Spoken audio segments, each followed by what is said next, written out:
and for accommodating us. Can I ask members and members of the public not to talk amongst themselves during the meeting, as this can be very distracting for those who are listening to the debate. Can I also ask everyone to ensure any mobile devices are switched to silent and do not cause a distraction during the meeting.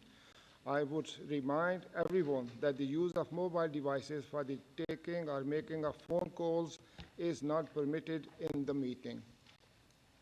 I would also remind members that where they are able to, they are required to stand when addressing the council meeting. When members are invited to speak, please use the microphone on your table. We are not expecting a fire alarm tonight, but if one should occur, please follow officers out of the building to the assembly point, which is in the car park behind. The meeting is being streamed, and I would like to take the opportunity to welcome those watching on the Council's YouTube channel.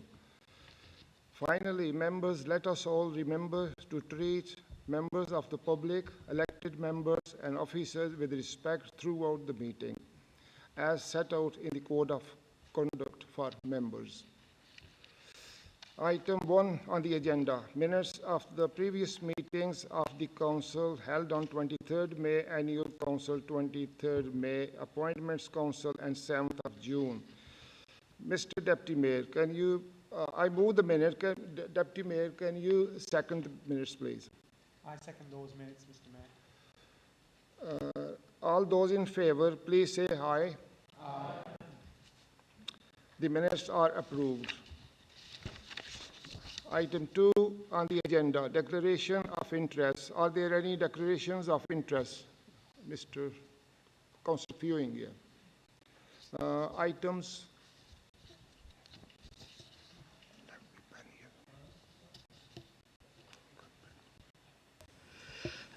Thank you, Mayor. It's the usual declarations of interest, ownership of 160 St James's Street, and my husband runs Creative Spaces Burnley CIC, which won a tender award from the council. It's items 5E and 5F. Right. Thank you, Councillor Fewing.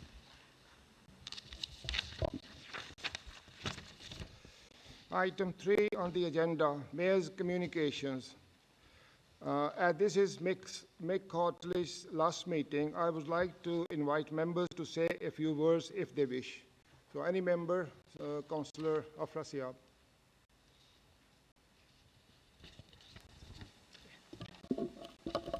Yeah, thank you, Mr. Mayor. Before I start, I just wanted to say that obviously all of us in this chamber know that Mick isn't one to want to be in the limelight, and so I just wanted to highlight to everyone that online currently we have his partner Jane Dyson who's watching. So I do invite colleagues to come forward and really say everything that they want to about Mick and his tenure over the past 22 years and really put him in the spotlight because it's something that he doesn't enjoy. But I just wanted to say that I think from a personal point of view, I've known Mick for over 20 years now, one as an officer and then as an elected member, and then over the past two and a half years as leader of this council. And I've got to say that it's been an absolute pleasure knowing Mick, working for him and then working with him. And he's, one of those people that obviously has made a massive contribution to Burnley as a town. And just two of those moments I just want to highlight, and just obviously it shows the contribution that Mick's made. And I remember a number of months ago, Mick told me that when he first was interviewed for the job here to come and work for Burnley, he was offered the job, and then we had the disturbances. And so the chief exec at the time rang him up and said, "Did you still want to, to take on the role?" And the measure of the man is that actually he came on, took on that role as director, and some of the things that he put in place. And it's a testament to the work that Mick led on as director that we've come so far as a community and as a borough with all the fantastic work that's gone on during those 20-odd years. And then obviously as a leader, again, it was under Mick's leadership that we came through the pandemic. And I think it's hard to put into numbers, but some of the decisions that Mick made and his leadership and working with the SLT, and it's easy to say this, but actually saved lives. And we would never know the number, but that's the impact and the contribution that Mick has made. And I think I speak for everybody who's here in this room today to say that he will be missed, but what we do is we wish Mick all the best in whatever he goes on to do. And, you know, I just hope he doesn't get a southern accent when he moves down south. Thank you, Mr. Mayor. Any, Councillor Burt Whistle.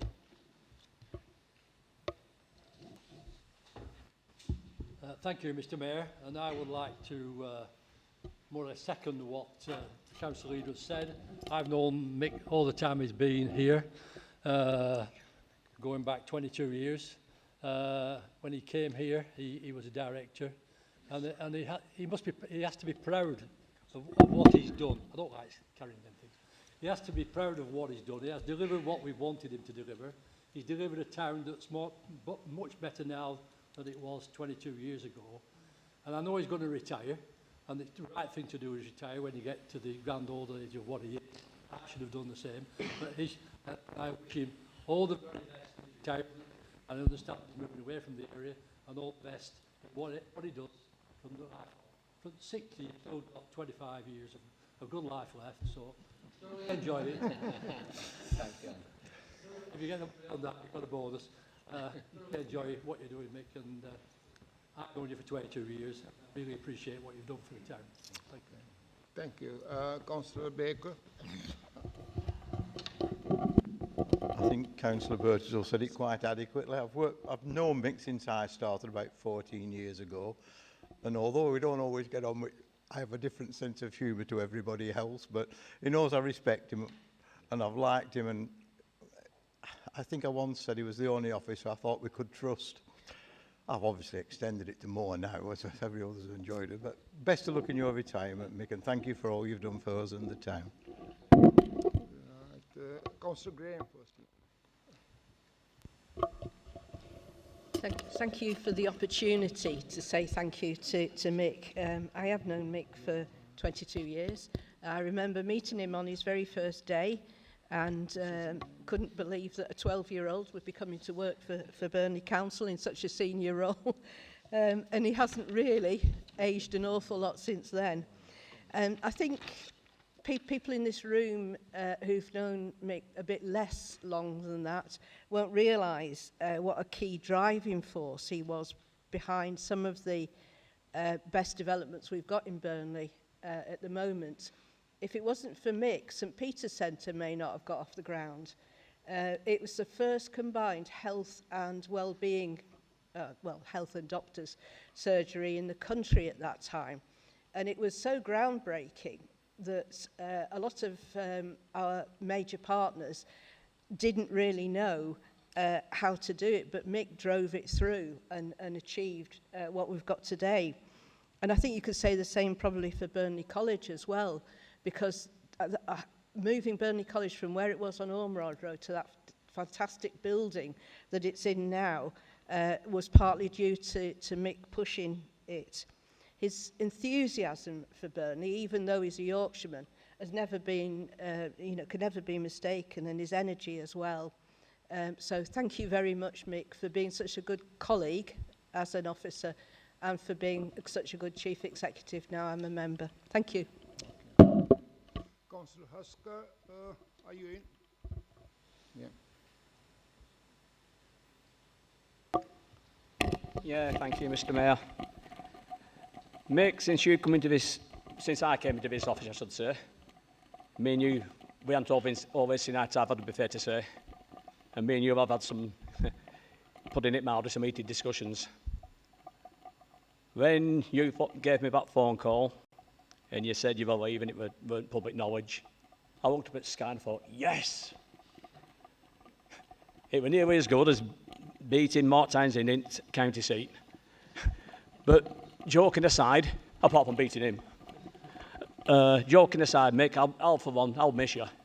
I think because we've gone on, and we have got on so good since the heated discussions we've had. I've always found you good to work with, and I'd like to wish you best of luck for your future, and all the best. Councillor Connolly. Thank you, Mr. Mayor. I don't know how I follow that, but there's many more elected members in here that are more qualified to talk to you, Mick, about what you've done, because I've only been on here for 2 years. So I want to talk about how you've done things since I've been involved, and thank you for how you've done things. If your wife watched on TV, firstly, Mick is very charming, as you can probably agree, and you are a charming man. I won't break into a Smith song or anything like that, and that's something that hits me first. You're also very considered, without being conceited about anything. In the instances where I've talked to you where it could have become heated, you've always had a very good sort of... The way that you've done things has always impressed me, so I thank you for that, because that's really appreciated. And one thing sticks in my mind, probably, I don't know if it was the icing on your cake, but the celebration of BFC's promotion. There was an incident that happened during that only me and Mick and someone else who's probably in the room, a guest of ours at the time, was not feeling too well, and Mick took his time to take us into the office. It's the first time I've been to his office, actually. He sat myself and the guest down, and he gave him all the time he wanted to make sure he felt good. And to come out of such an event like that, where, you know, the limelight was on the town, everything was going on, everyone was buzzing, and Mick just calmly said, come to my office, sit down, take your time, make sure you're feeling well. And that's a mark of a very good leader. So thank you for that, mate. That sticks in my mind, and that's something I'll always appreciate, how you've done things in 2 years. So thank you for that, very much appreciated, and good luck. Thank you. Councillor Ishtiaq. Thank you, Mr. Mayor. As the council leader said earlier, I've known Mick too for maybe 20 years, and that's through community work and Burnley Action Partnership days. I've always found Mick to have Burnley on his heart, and he's done above and beyond for our town, even during very difficult times.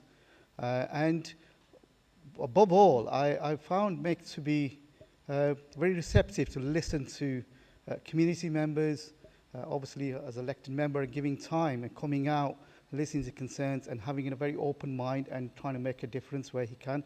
His leadership has brought this town many, many millions of pounds investment, and his resilience in during tough times as well.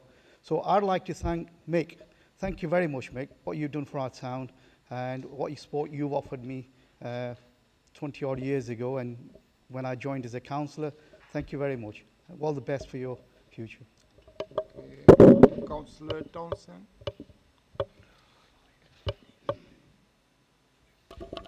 Thank you, Mr. Mayor.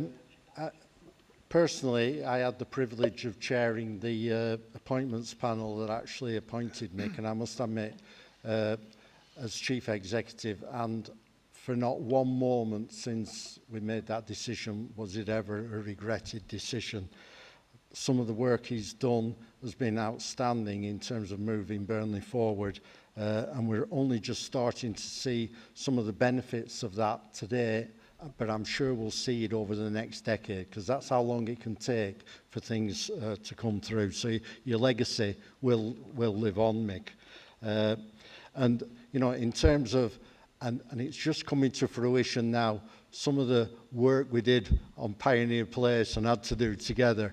I remember those initial meetings we had with some of the key stakeholders in and around the site with great fondness. They were difficult at times, very challenging, but so memorable. And what it brought home to me was that you always held the principle that was right, that officers advise and members decide. And you engaged fully with members to make sure that we were on that journey to fully understand what was required, the reasons for doing it, and why it was in the best interest of the people of the borough. And I learned huge things from that, and hopefully, you know, and benefited from some of that. But not only within the borough, where you've got huge respect with bondholders, voluntary sector, and some of the other people have already mentioned some of those contributions, but outside the borough as well, within Lancashire leaders, your voice is respected, understood and basically has been driving Lancashire forward as well. So I really do wish you well. As I said, your legacy will live on. I hope you come back and see how the town is developing in the future. But have a great retirement. You deserve it. Thank you. Councillor Ingham.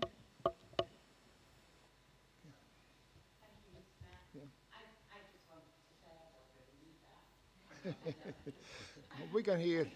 We can hear. As my time in the council since I was elected, I've come across a lot of the officers that I get along with really well. But Mick, I've always respected you. You've always kept me on an even keel, even when I rang you just to rant about things that I just wanted to rant about. And you've always kind of kept me where I should be. You kept my head balanced.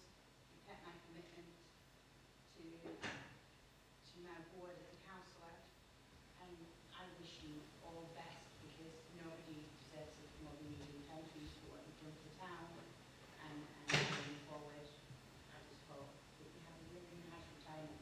Don't kind of, have to put any more phone calls from us. Okay. Thank you, Councillor Ingham. Councillor Harbour.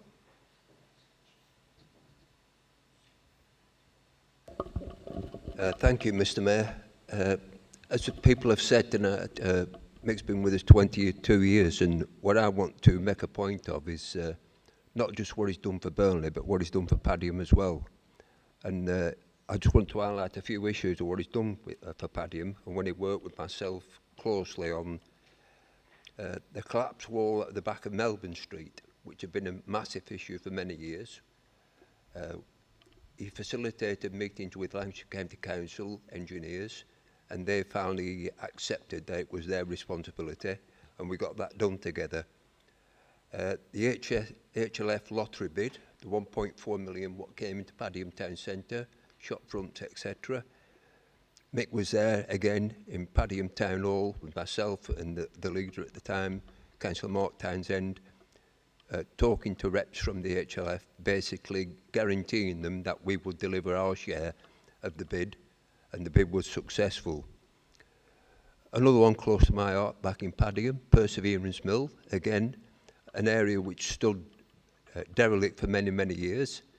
Mick worked closely with Calico and Homes England, and he was there and made sure that this council put the £250,000 match funding to make that project happen. And not many people realise that. The £1 million refurbishment of Padiham Leisure Centre, which I was lucky enough to open when I was mayor. Mick's daughter was there at the time and she helped open it. And the flood defences, you know, the initial, if you like, bid for the flood defences came through Mick and his team's leadership. So there's a lot to reflect on there. And my final one, which I did enjoy as well, unfortunately it's not in Padiham, but it was an important one, Finchley Wharf.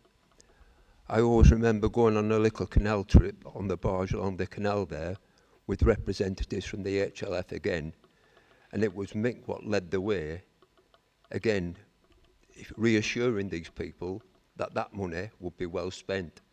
So when you look at all these areas where I've mentioned today, yes, there's a team involved, but Mick led that team. Thank you, Chair. Thank you. Councillor Barton.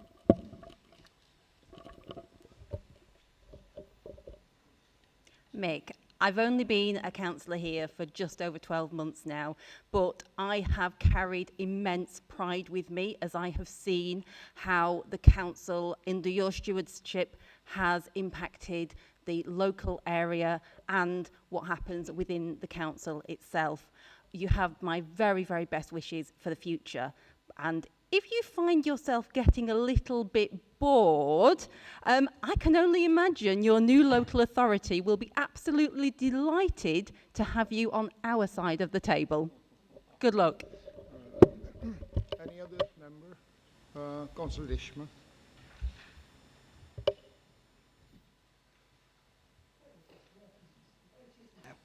Thank you, Mr. Mayor. I'd like to start by saying to Mick that he looks far too young to be retiring. And I look on this with envy, as you can imagine. I too, like others in the chamber, have known Mick for all his time working here. And lots of people have said about all the things he's done for Burnley. But I think we shouldn't forget at councillors what he's done for us as councillors and how he's always been there as a listening ear and has arbitrated where necessary, which is always a good thing, and where we've had difficult decisions about who's in control, he's been there and done all of that work with his officers and has behaved professionally throughout all of those discussions. So I think we need to say thank you for that as much as for all the physical improvements that we've seen in the borough as a consequence. Even his visits going out to the wards have been useful, and I think it's made all the members feel as they've got that opportunity to have their 5 pennyworth about what's happening in their ward. I do hope you enjoy your retirement. I'm sure you will. My advice is make sure you've got lots of things to do, because once you've had your holiday, you will be bored if you aren't occupied, because not only do you look young, your brain is young too. So good luck in your retirement, and thank you. Right, okay. I would like to add something. On behalf of the residents of Burnley and Padiham, we appreciate your contributions and we recognize your efforts, whatever you did for us for all those years, and you did so much for us here. So on behalf of everyone from Burnley and Padiham, wish you all the best for the future and happy retirement.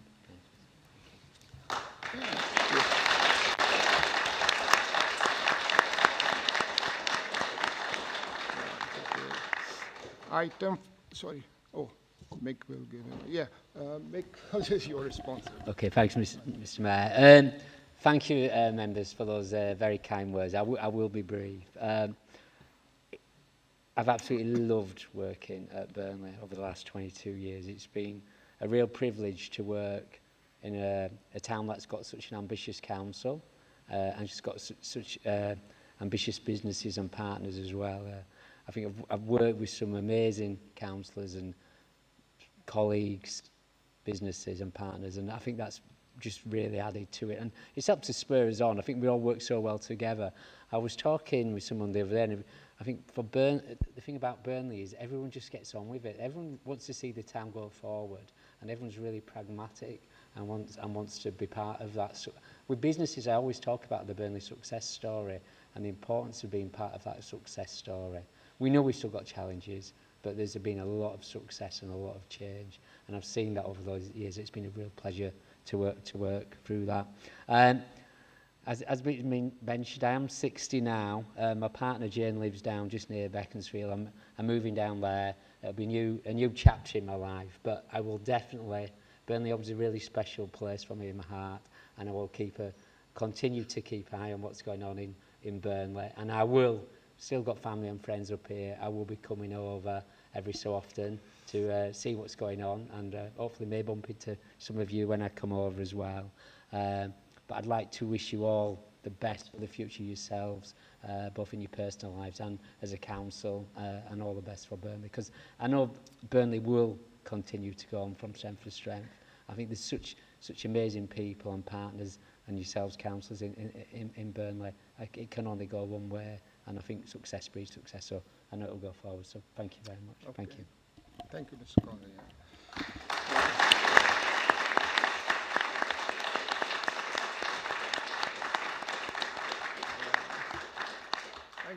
Thank you. Item 4 on the agenda, public question time. Nick? There are none, Mr. Mayor. Right. Thank you. Item number 5 on the agenda, items for decision by the council. Can I point out to members that items for decision by council are treated as motions. Once a proposal has been moved and seconded, members may speak once and for a maximum of 5 minutes here. Members may then only speak again on an amendment. Right. What's this right thing?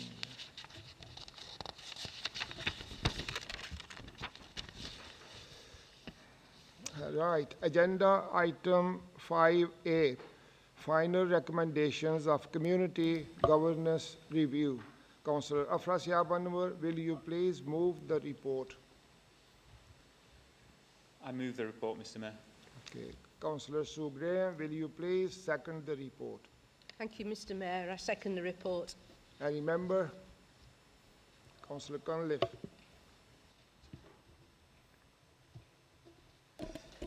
Thank you, Mayor.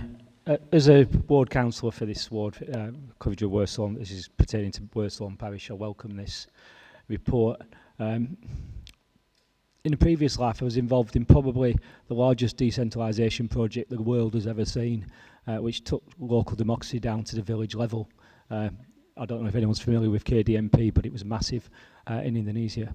And as I struggle for the last 2 years of being on this council, as being a big proponent of decentralisation, I'm always trying to weigh up whether the right level for decentralisation, democracy to take place is at the village, or in this case at the parish, or at the district of where we are. And sometimes a flash between it's at the village, it's in the parish in this case, because I see more being done there.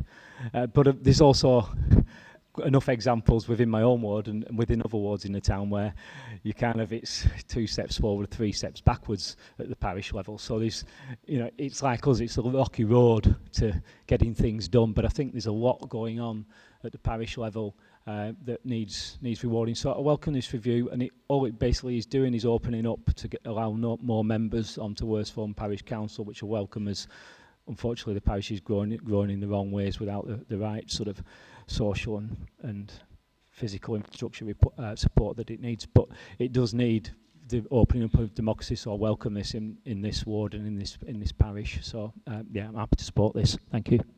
Thank you, Councillor. Any other member? All those in favour, please show.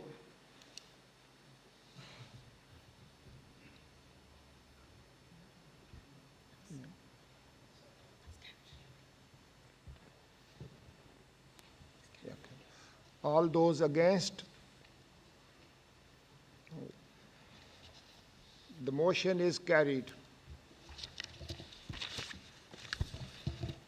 Item 5B, constitutional updates and reporting.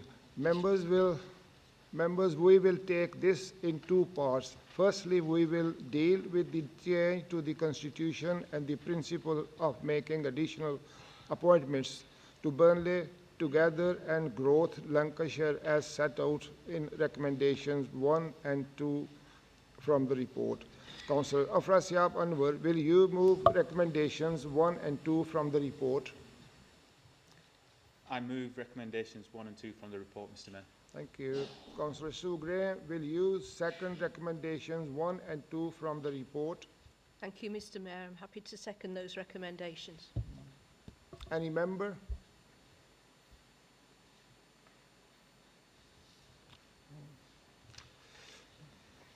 All those in favour, please show.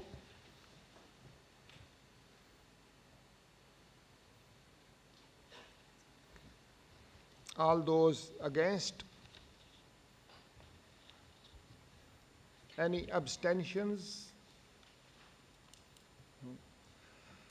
Those recommendations are approved. Having approved the principle of additional nominations to Burnley Together and Growth Lancashire, we will now deal with the relevant nominations to those committees.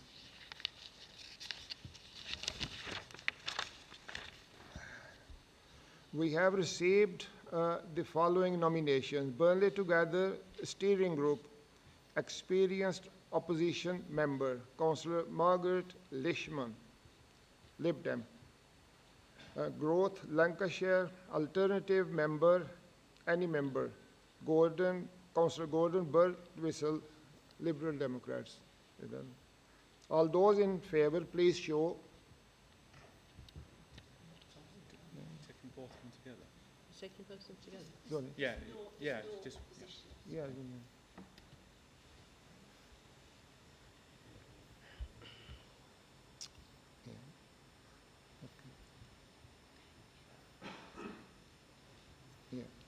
All those against? No. Any abstentions?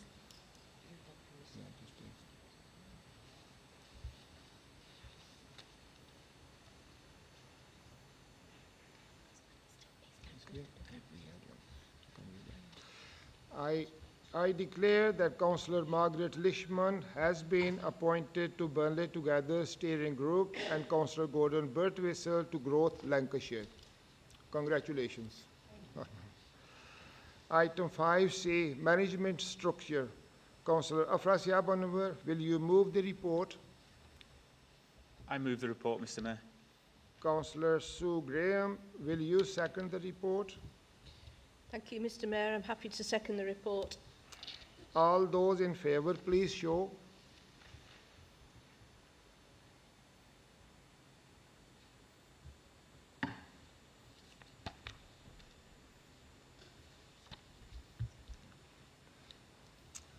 All those against, please show. Any abstentions? No. Okay. Thank you. This is carried. Item 5D, change to Delegations Licensing Act 2003. Councillor Mohammed Ishtiaq, will you move the report, which is for nothing? I'd like to move the report. Yeah. Oh, which is for noting, sorry. Yeah, yeah. And Councillor Alan Lewis, will you second that? The report's not, it's not for noting, that's Is it? wrong. Is it? Okay. It's okay, yeah. Which is for, yeah, good decision. Can I start again? Yes. Yeah. Councillor Mohammed Ishtiaq, will you move the report, which is for decision, yeah. So I think we I'd have like to move the report. yeah. Councillor Alan Lewis, will you second that? Thank you. Any member?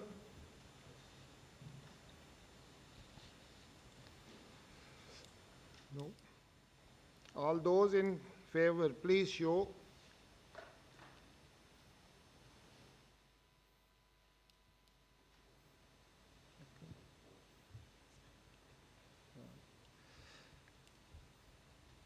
All those against, please show.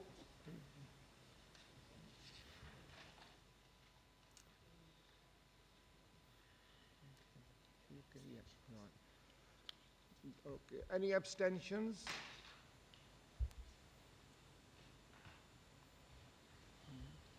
Okay.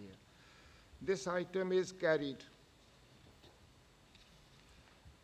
Item, sorry, yeah, I'm speaking. Item 5, it's 2022-23 final revenue outrun position. Yeah, Councillor Fewing leaving here.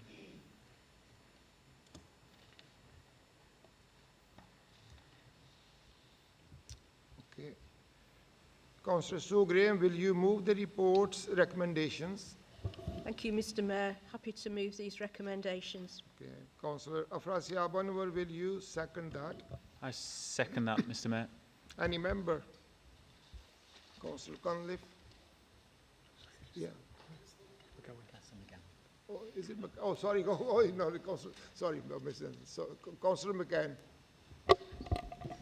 Thank you, Mr. Mayor. I have looked at I've looked at this budget, the revenue budget, £61,000 surplus, which is being put into a revenue, into a being put into a reserve. Can I just ask whether the executive is planning on building up these reserves enough so that we can actually do the Conservative plan of this year, which was to use the reserves to stop a council tax increase next year? Thank you, Mr. Mayor. Thank you. Any other member? Councillor Townsend.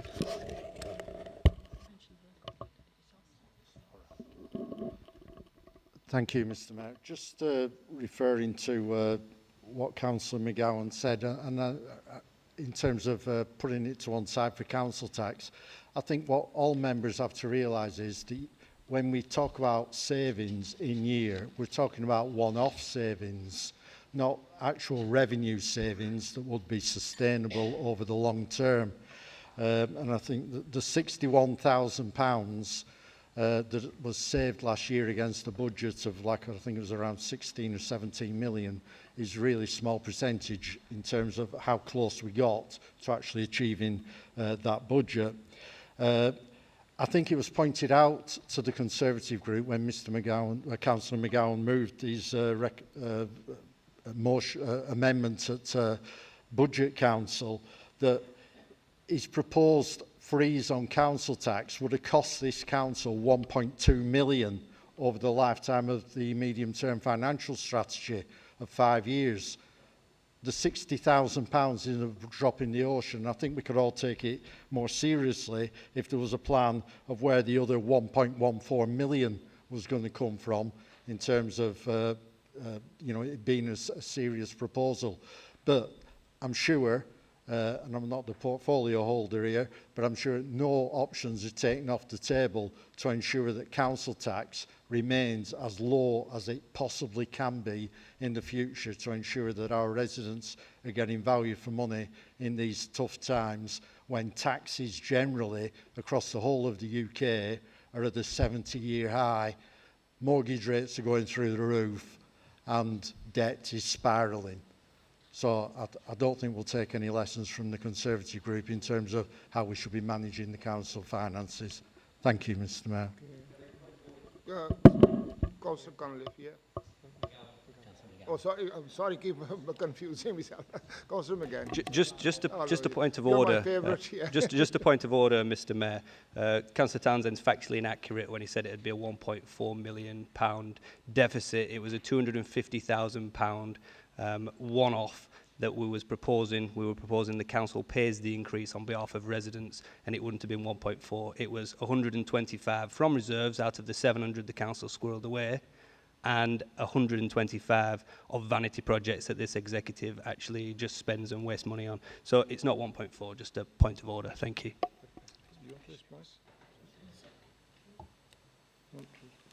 Point of order, Mr Mayor. Yeah. Just in terms of what Councillor McGowan said, I don't disagree with what he basically said.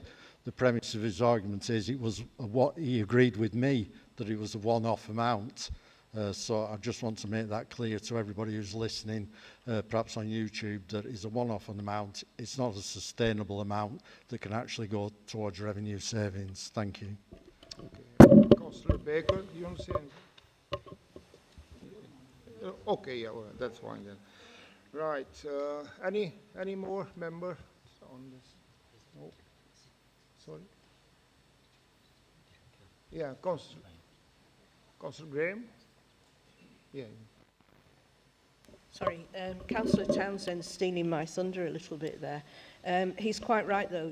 You do not ever use money from reserves, which are long-term sources of funding, for one-off situations like decreasing the council tax. He should know, and I gave this answer back in February when we were setting the budgets for the year, that we would have had to have found a £242,000 saving in that year to balance the books, and that over 5 years that compounds to £1.2 million.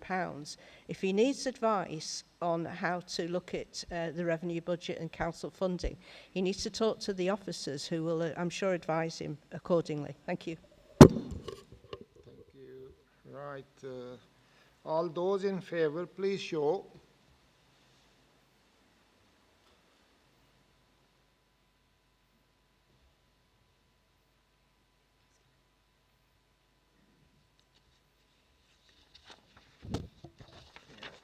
All those against, please show. Any abstentions?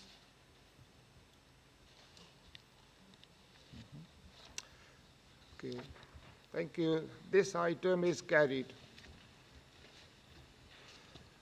Item 5F, 2022-23, final capital outrun position. Councillor Graham, will you move the report's recommendations? Thank you, Mr Mayor. I move the recommendations in the report. Councillor Afrasiab Anwar, will you second that? I second the recommendations, Mr Mayor. Any member?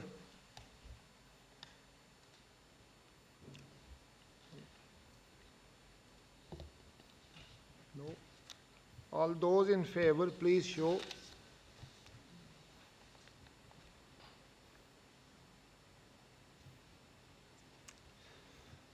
All those against, please show.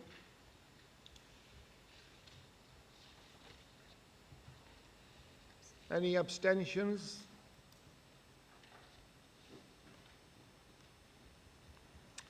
Okay, thank you. This item is carried. Councillor Fewing to come back again.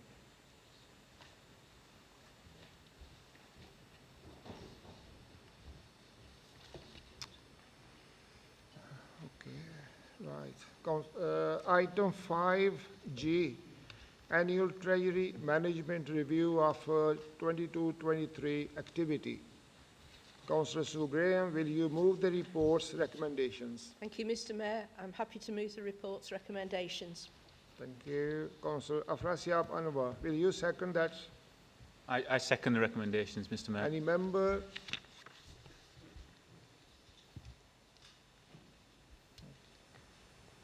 All those in favour, please show.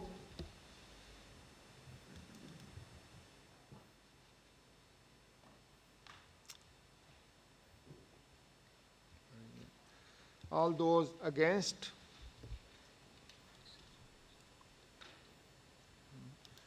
Any abstentions?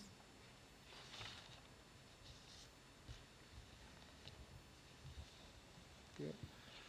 This item is carried. Item 6 on the agenda, reports from committee chairs. Please can members note that for this item, members should not refer to name individuals when asking questions or making observations. Questions on delegated council functions such as planning and licensing should be directed to relevant committee chair rather than executive members. Please note, the Audit and Standards Committee has not yet met this year, therefore there is no report this evening. The first committee is 6A, Scrutiny. Councillor Gail Barton, will you move the report? Thank you. As you've read in the report, scrutiny continues to be very busy, and we're currently scoping a climate change working group, which I hope will complement the learning that we took from last month's strategy update. I'd like to highlight to all members that scrutiny sets its own agenda, and as such, if there is an area of particular focus which you believe warrants additional scrutiny, please do discuss it with a member of the committee, as ideas are invited through the completion of a scrutiny work programme proposal. I'd also like to thank officers for the support that they have given me in adapting to my new role as scrutiny chair. I move my report. Thank you. Any member? No. The next is 6B, licensing. Councillor Muhammad Ishtiaq, would you move the report? Thank you, Mr Mayor. I'd like to move my report. Thank you. Okay. Thank you. Any member? Okay. 6C, development control. Councillor Saeed Chaudhry, will you move your report? Thank you, Mr. Mayor. I move my report. Thank you. Any member? No. Item 7, strategic plan progress reports. I will take each report in order. I will ask for any questions on the report, and the executive member will respond to a number of questions. The same procedure will then be followed by observations. Can I remind members with a question or observation to clearly quote the page number and reference? Also, will members please be concise with their questions and observations? The first is the leader, Councillor Afrasia Banwar. Will you please move your report? Thank you, Mr. Mayor. I will move my report, and in doing so, I just want to provide some context in terms of some of the things that are within that report. Just like to say a few words, if I can. The first thing is, I think I'm sure all members will be aware that in the press and from Lancashire County Council, the leader announced that the upper tier authorities, so that's Lancashire County Council and Blackburn with Darwen and Blackpool, have been in conversation with government or been invited by government to have a discussion about a county combined authority. Now, if you recall, one of the things that we agreed at this council here in this chamber, or equivalent, was that we would work alongside Lancashire County Council and the upper tiers and other Lancashire leaders on the principles of developing Lancashire 2050 and a strategic document that would set out a vision for Lancashire. And that was set out, those principles were that it would be one member, one vote, and districts would have a say, and the Lancashire leaders would act as a shadow body to any form of governance body that would be made up, which in this case would, what was being proposed was there would be 5 members on there, the 3 unitaries and 2 members of the districts. So it was disappointing to see, obviously, to find out an hour before the announcement was made within the County Council chamber that the unitaries, the upper tiers were, and the County Council were going ahead and having this discussion without any conversation whatsoever with district leaders, and sort of undermined all the work that we'd done in developing Lancashire 2050. Off the back of that, at the following Lancashire leaders meeting, what we did as district leaders was actually raise these issues and concerns, and that we had been working on this, on those principles set out. And that's been fed back to the leaders of the 3 authorities in question. And what we're hoping is that obviously they've taken that on board. There is now another Lancashire leaders meeting set for the 27th. We've made those asks to the leaders of those 3 authorities that they need to return to the principles of all of us in Lancashire working together, because we know our districts, we know our communities, and if any resource is going to come into the areas, we need to know how to direct that. So I just want to make it clear to all colleagues really that one of the things is we're committed to, we want to deal for Lancashire, we want more powers for Lancashire, we want to be able to make our decisions, but that can't happen at the expense of districts not having a voice as part of that. So as I said, there is a meeting on the 27th. We will obviously see how we're moving and progressing with that, and then if need be I will come back and update all members on that. But as I said, key principles: districts have got to have a voice, we've got to have voting rights, and there's got to be a shadow body as part of that, so that we can be a part of that governance structure if we're going to continue to develop that relationship. Because in all honesty, over the past 12 months, 24 months, the relationship of all the districts working together has been really positive, and I don't think we've ever come this far before, so we don't want to walk away from anything like that. But the key thing is we've got to have a voice as districts. In addition to that, I just wanted to also outline that obviously it's been touched on in terms of the contribution that the Chief Executive has made in developing the town. And I think it's only when somebody highlights it, or when actually show other people around. And a couple of weeks ago, in this past week or so, I've had the pleasure of actually showing BBC 2 reporters and some of their journalists around the borough. And it's only when you actually drive round and you see the changes that have been made in terms of all the developments that are going on, and celebrating the fact that, our spaces like this one that we're in today, how we've brought them back to life, and we're bringing them back into use, and driving the town forward, that old with the new, celebrating our heritage, but at the same time not standing still. And it's only, as I say, when you actually show that to other people and you see that how aspirational we are as a town. And I think that's down to the decisions that we in this chamber, all of us, have made collectively. So, and I think that is something that all colleagues need to be thanked on for the contributions that they've made as part of that. And then the other thing I just wanted to add was that obviously with the BBC 2 News, it was great to see Burnley being covered for positive news for a change, especially in terms of the work that we've done working with the Bishop of Blackburn, who was the Bishop of Burnley. There still owes a transfer fee for that, bearing in mind. But, and working with the clergy and having the interfaith cricket match, which was cancelled but will now take place on the 28th. But also last year, as members, we all, some of us took part in a Mayor's cricket match to raise funding for the Mayor's charity. That'll take place on the 4th of August, and invite any budding cricketers who want to take part in that to come forward and be a part of that. So I move my report, Mr. Mayor. Thank you. Any questions? Councillor Fewings and Councillor McGowan. Yeah.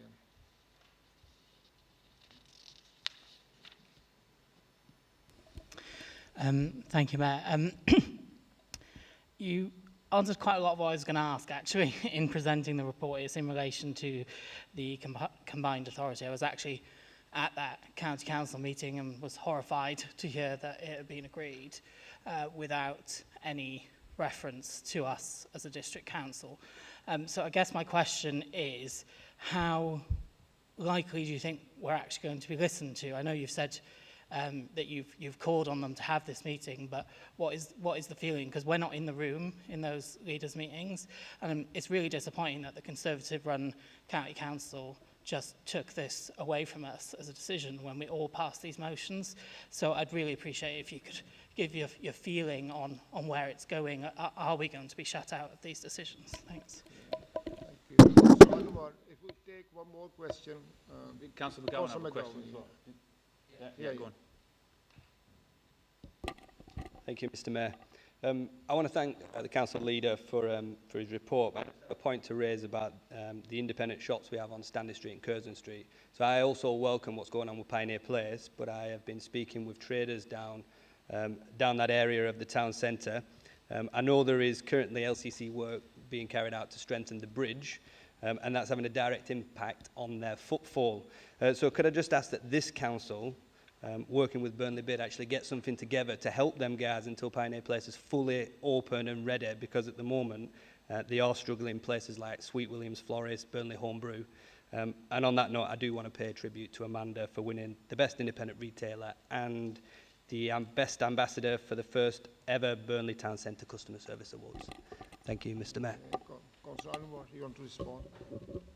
Yeah, thank you, Mr. Mayor. Just on the first point that Councillor Fewings raised around, obviously, the combined authority and the discussions that are going on, I shared that disappointment and the shock as well, because, as I said, as district leaders, we were told just an hour before we received an email that told us that this was what was happening behind the scenes. And we were disappointed in that, because it was a break of trust of all of us working together, and we were working on the principle that actually we moved on from the previous administration, where we had built up that trust and we were working on that we saw a way forward. And for us to come this far and then to see that was disappointing. As I said, we've made our opinions very clear to the leaders of all three authorities and the two upper tiers in the county council. And it has been, and I'm not going to I can't dress it up. It has been, these have been difficult conversations that we've had, but I do feel now we're actually seeing some movement on that, and they are starting to listen and recognise that districts need to have a voice. And the other thing I'd like to just say on that, in addition to that, is that just today we've actually had the news that the House of Lords have put in an amendment to the Levelling Up white paper, which is actually asking for districts to have a voice as part of that and have a say in voting rights. So actually what we need is, and this is a conversation we need to be having with Lancashire MPs, is to say that they need to back that motion, that amendment from the House of Lords, to say that actually districts need a voice, because we believe, and it goes back to what Councillor Cunliffe was saying earlier on, is that, the parishes make a difference, districts make a difference. And we know our communities, we know our borough and our towns, and it's only right we have voting rights. As I said, we go back on the 27th, and in answer to your question, my gut feeling is, we are making inroads into that, and hopefully they will listen and pay heed to that. In response to Councillor McGowan, fully recognise, obviously, the works that are taking place on with the bridge. Obviously, it's something that's beyond our control. But I recognise what you're saying about the support that those businesses that are on there might need. What we might be able to do as a borough might be limited, but what I will do is I will take this away, speak to officers and see what is within our powers and that we can do to have a look at that. Thank you. Thank you. Councillor Burtwist, did you? No, sorry. Councillor Conliffe. Thank you, Mayor.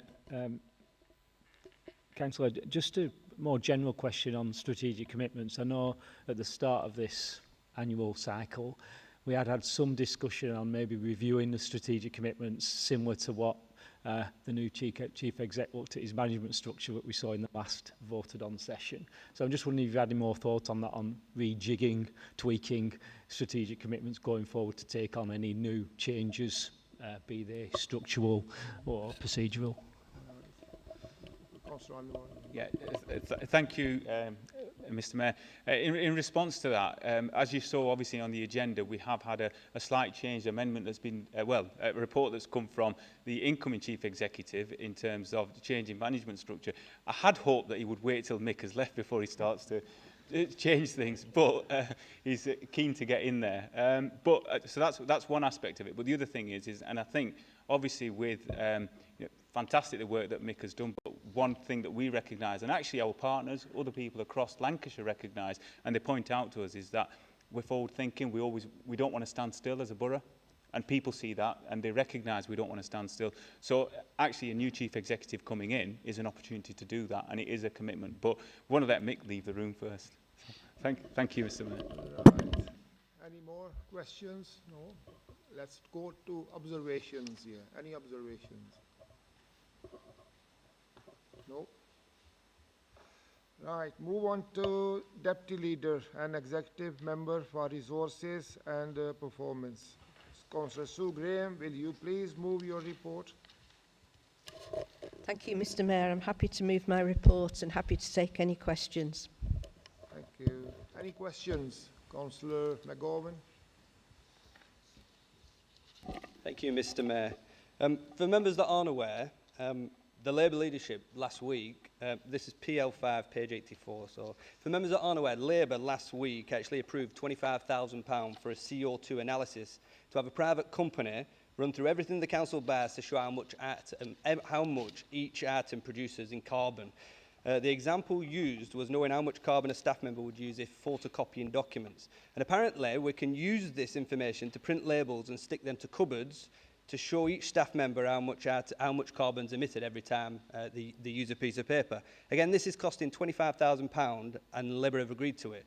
So can I ask the exec member, can she look members of the public, taxpaying members of the public in the eye and say that at this time, this spend, which is a year's worth of council tax for 16 houses in Hapton Village, is actually needed right now? Because to me, it's a slap in the face to those who've seen the council tax rise earlier this year. Thank you, Mr. Mayor. I'll take one more question. Councillor Steele. Thank you, Mr. Mayor. PL584, also just picking up on the wider climate change strategies as well. I've seen that part of the executive strategy is looking to offer 2 days a week working from home on the basis that we save on car emissions. I'm just wondering if Councillor Graham and the wider executive does not think that the report is missing out on one key point. If some or all of the council workers works from home, they might well be saving on car emissions.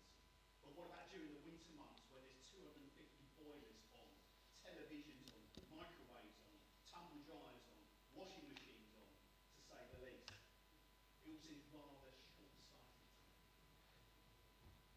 Right. You want to respond to this? I've got Councillor Askar here. I'll come back to you. Yes. Councillor Graham, you respond to these two first. I'm okay with responding to those two. First of all, Councillor McGowan, the budget that's set for the... It's very awkward knowing where to hold the microphone, because if you hold it too close, it becomes distorted. When you hold it a bit further away, it's better. So, the existing budget is already set for the Scope 3 emissions examination, and it's been approved both by in the budget and also by the executive. We do need to sometimes buy in expertise. It's over 3 years as well, by the way. We can't afford to employ on a permanent full-time basis experts to cover every single aspect of the work we have to do in order to meet net zero targets. So we have to buy in some help. As I said, it's over 3 years and it's an existing budget that has already been approved. Councillor Steele, this business about where council officers work, whatever a human being does causes carbon emissions some way along the line, whether it's at home or going into the office. So it's not going to make any difference to the carbon budget as a whole. Working from home is not everybody all of the time working from home or everybody working for the council 3 days a week working from home. There are some jobs that our officers do that cannot be done from working from home.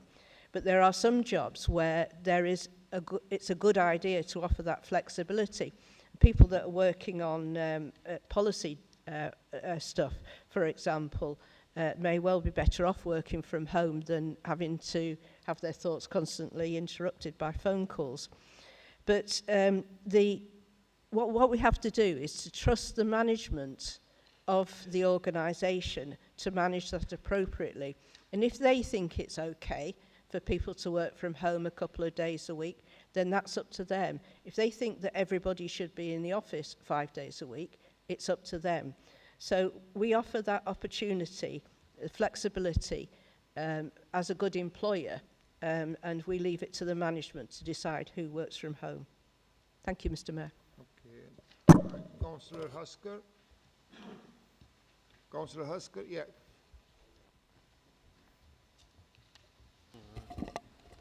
Thank you, Mr. Mayor. So the work at the Town Hall is going to be finally finished on September 3rd. You're going to tender the upgrade of the audio equipment, which we think is priced above the odds. Can I ask the Councillor Graham, why is it taking so long to put it out for tender? And how much is it costing to rent this place? And the mechanics, etc., costing the taxpayer? Thank you. Councillor Connick, if you want to say something.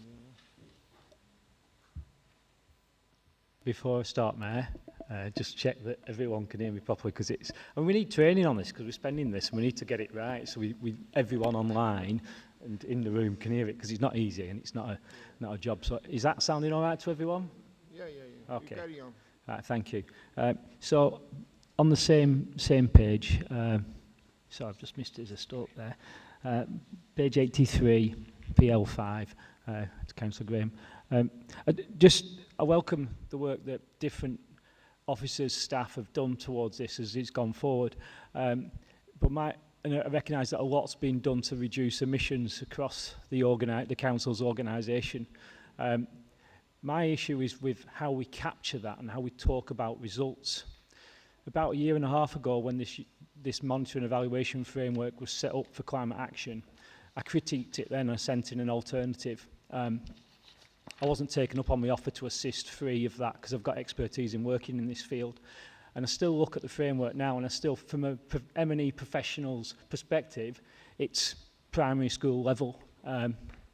And I say that, but I'm also offering to free assistance. I've got quite a bit of time off between now and the end of August, mid-September, to come in and work with the officer. I said to the officer when she was first employed, I'm happy to come and work on this, particularly on scope 3s, because there's a lot on scope 1 and 2s that are discussed in the report, but not much on scope 3s, which is the most difficult behaviour change aspects of getting people within the organisation to change the behaviour to reduce emissions. It's always the most difficult thing, is behaviour change in any process like that. So my question is, do you want to take me up on my offer? And my second question is that in this report, it stands out that we're backtracking from net zero to carbon neutral. That's a massive change. And I know that there's been a tendency for national level politicians to backtrack on the climate promises recently, but it seems like we're backtracking here from saying that we now have a net zero carbon neutral target rather than a net zero target. I want you to be able to explain that to me in some details, and how you've come to that decision as an exec or as a exec member to come to that decision where we've actually backtracked on our targets. Thank you. Okay, thank you. Councillor Graham, you got it? Yeah. Got two of I'm, them. I'm happy to answer both the questions. Councillor Hosker was asking about the council chamber. I presume he was asking about the council chamber particularly. It's quite difficult sometimes, as I said, to hear every word. The report clearly says that the reinstatement work is progressing well. Unfortunately, with a very old building, you take one bit down, or one bit falls down, and you uncover a lot more problems behind it. So it's always been very difficult to sort of give a firm date and a firm commitment. We are now starting to come to the end of the process, and you will be amazed when you see the council chamber fully done, because I understand that as they uncovered some of the plasterwork, they discovered friezes and other pieces of artwork underneath that had lain uncovered. And they're all now going to be restored, and the council chamber will look fantastic when it is finished. And yes, we have a piece of work to do yet on the audio-visual equipment. We couldn't start that, and we couldn't start the accessibility adaptations until the ceiling was secured. I mean, bits of plaster were still falling off of there. So we are now starting that piece of work, and we will be completing work on the council chamber as it's stated. If we come across any other problems, it may cause a delay, but hopefully we won't. Councillor Cunliffe, you asked if you could work with council officers. I'm sorry, but you are a councillor. You are not a council employee, and it really is not appropriate for you to be involved in detailed work within the council, even in an advisory capacity. We have to go through due process in order to engage consultants, which is more or less what you're saying.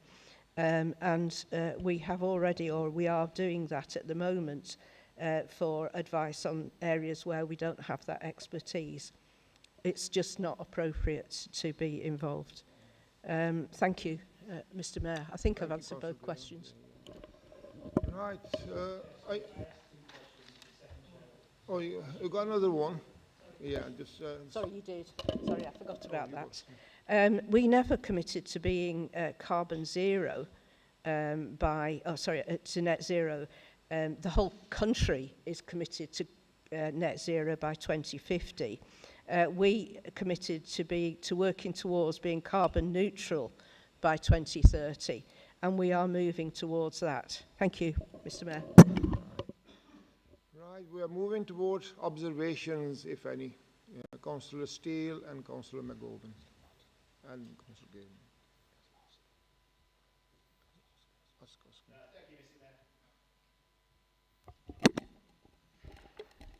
Thank you, Mr. Mayor. I totally understand why we would be considering home working for all current employees and future employees. It's a very valuable staff benefit and would give us a helpful and competitive edge in terms of winning the best possible talent to work for our fantastic council. My point here is that why does this feature under climate change strategy? Surely it should be more under recruitment and human resources rather than a wider climate change strategy. It just doesn't make sense to me. Thank you. Councillor Husker. Yeah, thank you. Thank you, Councillor Graham. I thought it would have been a more sensible thing to have the work done after you got the budget passed, actually to get it just done, and rather than paying for the mechanics and where we are tonight. I just think it's, well, going out of order. Councillor Graham, I've got two more here. You want to take two at a time? Or? I've got nothing further to say. They are observations rather than questions. Right.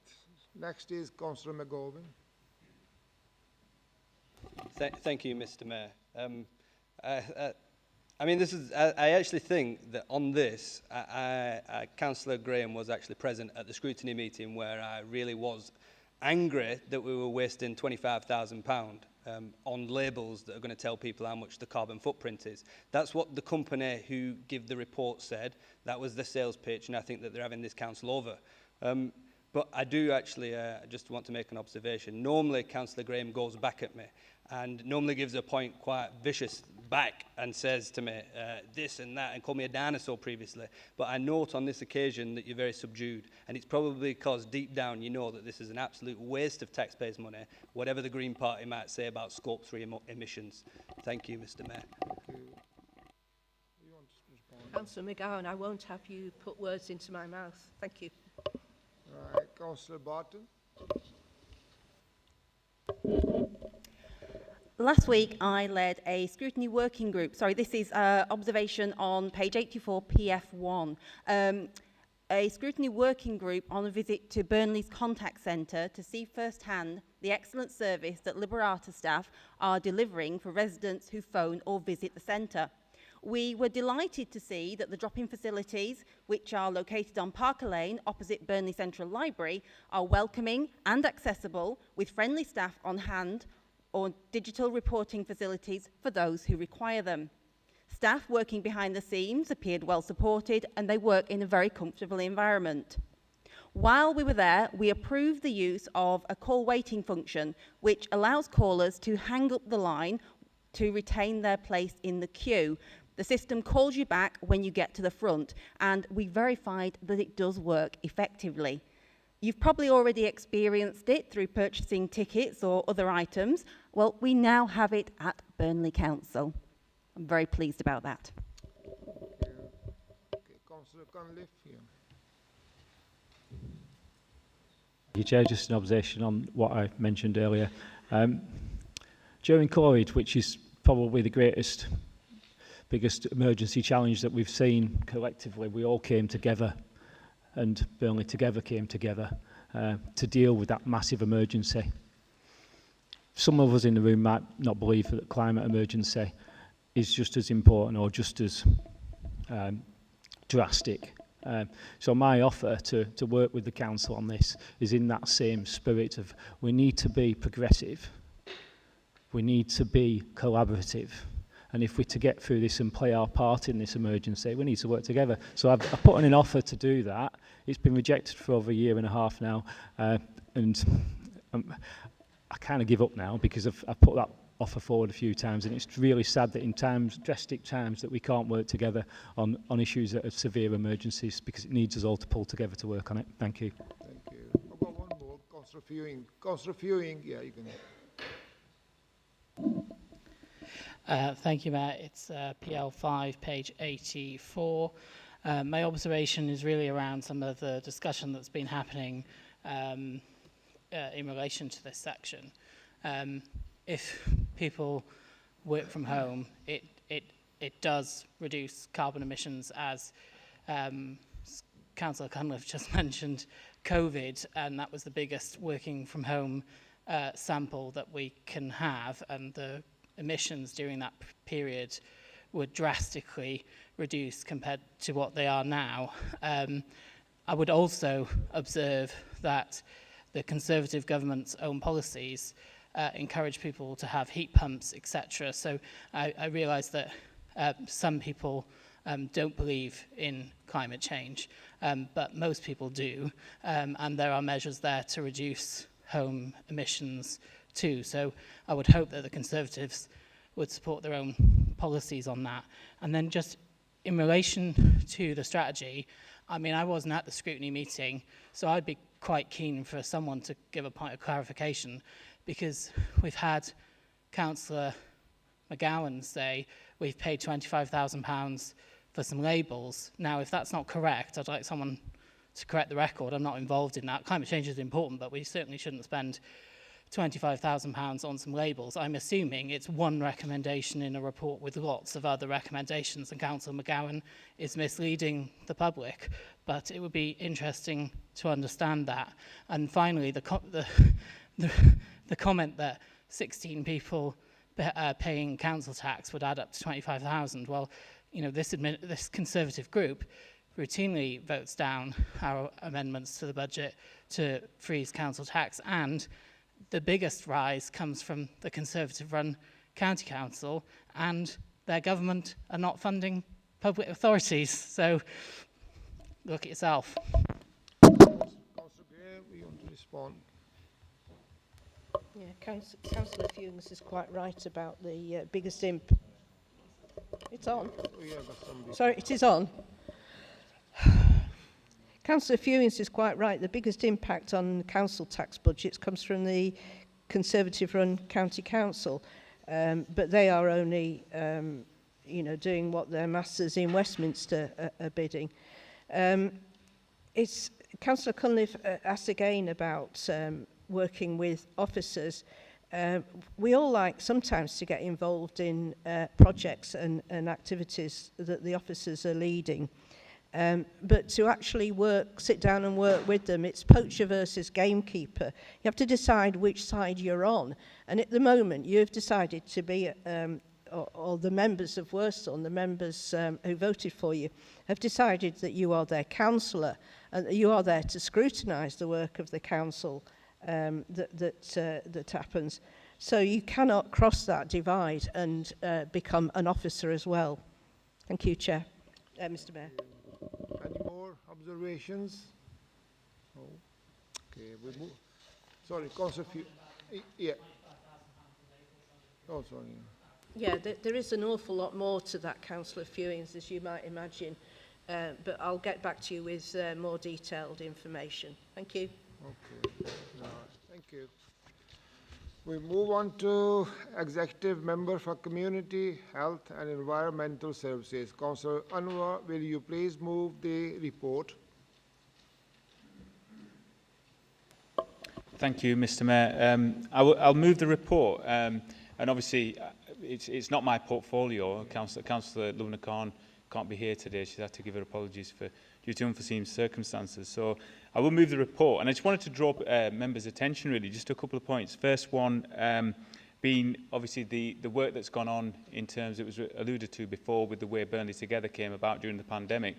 But I had the honour really of actually being at the opening of the community grocery that's been opened by partners, along with Councillor Lishman, who's now no longer in the room. But just to say that actually the work that's going on there at downtown with the community grocery and Burnley Together and all these different partners coming together is true partnership. Yes, modern, we shouldn't need these services, but the fact that they've come together and they're delivering for our town and delivering this fantastic service that provides for the most vulnerable is, again, testament to all the partners, but also all of our communities that came together, particularly during the pandemic. And we're carrying that work forward. Also, just like to say, just around the work that the Education Enforcement Officer within the street scene team is doing as well. Delighted that she could go along and attend, especially with the work that was done through the health mailers, particularly over at Boohoo, to try and engage with some of our residents to get the message out around cleansing and also around fly tipping and what have you. So that's some fantastic work that's going on. So it's not just about collecting the bins and the collections that take place. It's actually much wider than that, the education, but also the enforcement work that's going on. And then also, finally, just again to draw members' attention really to the funding that is coming through the PCC's office, Operation Centurion. It's going to tackle antisocial behaviour and the first tranche of that will be focusing on Padium, and the hope is then obviously if that starts to make a difference, that can be rolled out across other different parts of the borough where we've got hotspots as well. It's not a huge amount of funding, but it's a start, and it's something that we will commit to and work alongside partners to ensure that we can get the best for our residents across the borough to tackle ASB. As I said, I will take any questions, but also observations. As it's not my portfolio, it might not be on top of everything, so anything I can't answer, I will take back and officers will get back to you. Thank you, Mr. Mayor. As Councillor Lubna Khan, she's not with us this evening due to health issues. Yeah, we wish her a speedy recovery. So any relevant question, if Councillor Anwar can answer. Councillor Birtwistle and then the lady. Sorry. Mr. Mayor, it's page 87, PL1, but the issue I'm referring to relates to enforcement update. As the exec member is not here, I might not get an answer for this, but if the leader of the council can advise or get somebody to write back to me and tell me. My question is, whose responsibility is to enforce the town centre protection order? We have an issue around Marks and Spencer's where there is a large group of people who now sit there all day drinking cans of lager, which in itself is illegal to drink alcohol in the streets, who are distressing a lot of our visitors coming into town, particularly the elderly, going to Marks and Spencer. And I've been asked by a lot of people why I've been able to get away with this. So my question went to the police. Could they try to resolve this by explaining to these people that they shouldn't be drinking alcohol in the streets and lounging all over the forms that are there for people to rest on in the summer months? And secondly, I then approached the Market Square people, the security men there, and they said it wasn't their issue either. So the police say they don't do it, the Market Square people say they don't, the security people say they don't do it, and I'm advised by the police that it's a council's responsibility. So my question is, what are we doing about enforcing the town centre protection order at this moment in time? Thank you, Mr. Mayor. Councillor, you want to take another question on this one? Yeah, Councillor Broughton.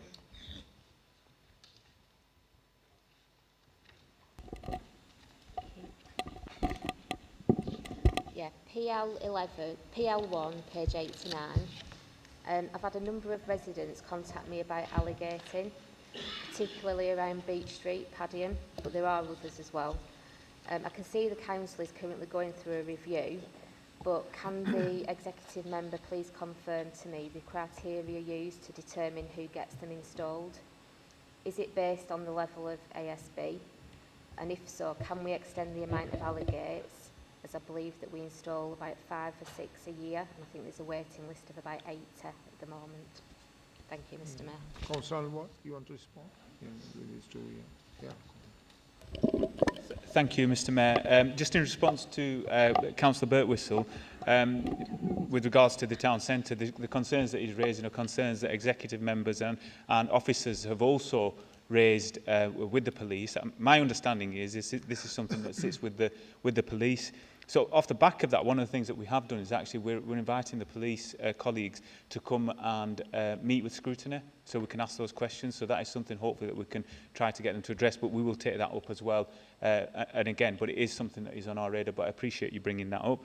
With regards to the question that Councillor Broughton asked, yeah, the purpose of the review is, and I find it in my ward, I find it in other parts of the borough when I go across, those areas that have had alligates fixed to them, often, particularly in my ward, you can walk through one end, right through the way to the other, and not a single one of them has been locked. And the issue is that people are getting the alligators because of antisocial behaviour, and that's being logged and reports are being logged, but they're not being used. And so the purpose of the review is if they're not being used and they're not making a difference, then we need to see if we can identify those that are no longer needed or not having an impact, and they can be allocated elsewhere. The restriction that we have, obviously, is funding, because we only have funding for, I think it used to be 10, but I think it's been reduced to 5. But because we can't have them for everybody that needs them, it is based on antisocial behaviour. So if you do have that issue, then again, ask all members that you need to be encouraging your residents to log those incidents so that a case can be built up around that. But the purpose of the review is which schemes are working, which ones aren't, and so we can ensure that they're actually having an impact. Thank you. All right, Councillor Ingham. Thank you, Mr. Mayor. I would like to talk about PL1, page 89, Operation Centurion. I've been involved in fighting against antisocial behaviour for several years now, before I became a councillor, and more so since I became a councillor. I'm fortunate enough to have worked with the police and had the opportunity to sit down with the PCC and other police officers that serve our borough and discuss Operation Centurion. So firstly, I would like to say that I definitely welcome it.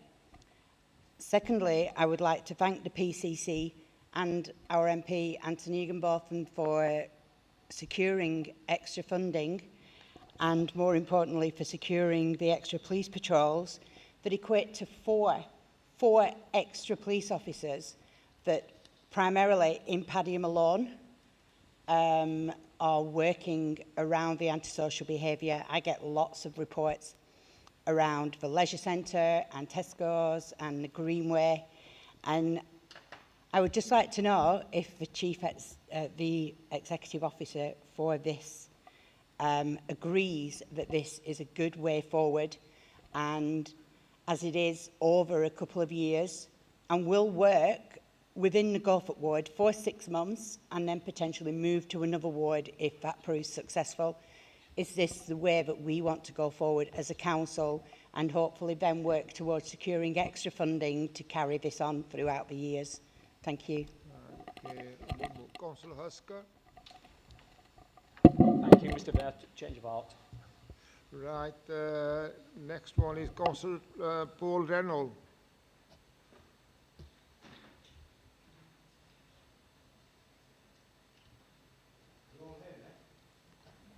Yeah, no, it's not on yet. Yeah. Oh, page 87, PE4. While all these initiatives are welcomed, does my council colleague agree with me that it also shows that how certain communities in Burnley are being affected by the cost of living crisis?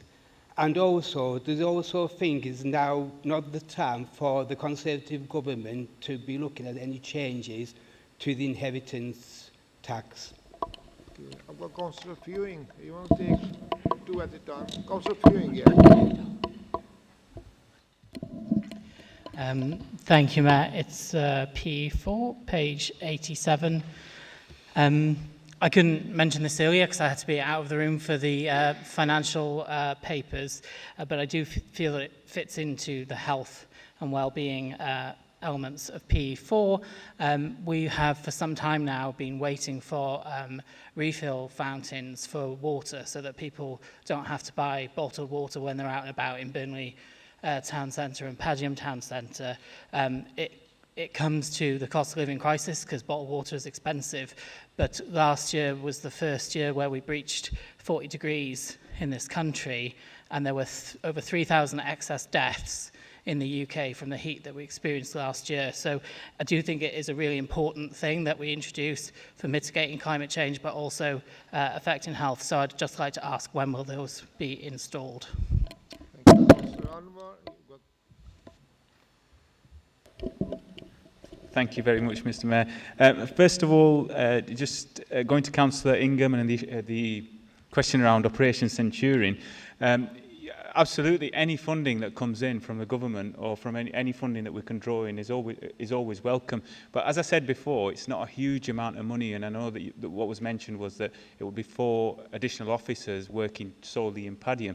But actually, that's incorrect in a sense, because what it actually is funding that's paying for overtime of existing officers. So it's the two very different things. So it's not additional officers.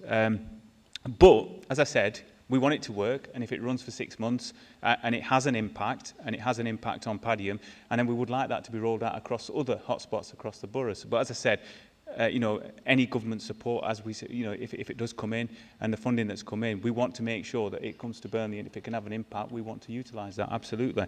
But what impact can be made in 6 months, I'm not sure, because I think there's a danger here that obviously the areas that you're referring to, obviously the issues around the leisure centre outside Tesco's and things like that, the danger here is that it is antisocial behaviour that's involves young people. And what we can do then is walk into a sort of get into something where we're demonising young people. And I think what we need to be doing is also looking long term into facilities for young people to tackle that. And I think so.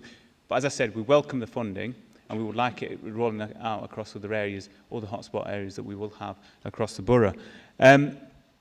The other question, Councillor Fewing, is the question around obviously the water fountains. That is in the capital programme. I know the ones that at Townley are they will be installed as soon as the work at the stables is finished. So it is in the capital programme, as are the ones in the town centre. But I will speak to officers and the portfolio holder just to check where we're up to, because they are in the programme and we have committed to those. And finally, with Councillor Reynolds. I agree with Councillor Reynolds in the fact that obviously these issues that we're talking about with the cost of living, you know, it's having an impact, and the fact is that, you know, sometimes when we think about people who are struggling, we're talking about those traditionally who might be struggling because of unemployment or whatever. But we've got working people, working families who are struggling, and we're having to support as a result of the cost of living crisis. And the only people that can make an impact and change that is government to make a change to that. Thank you, Mr. Mayor. Okay, right. Any observations? Oh, quite a few of them. Let's start from one side. Councillor Bert Whistle. Yeah, it relates to the question I asked, page 87, over the page, the enforcement update. I thank the council leader for his answer. Regrettably, I was stood with some police the other day when all the activity was going on, and they said they had no responsibility for it, that I shall get on to the council to sort it out, which I found quite astonishing, because I've always believed that drinking alcohol in the streets was illegal. But they didn't seem to think it was an issue that they should take action against. It is important that we get this sorted out. It's a very busy area of town, and a lot of elderly people who use Marks and Spencers, and quite a lot of elderly people use Marks and Spencers, because we are supposed to be the wealthy pensioners of the world now.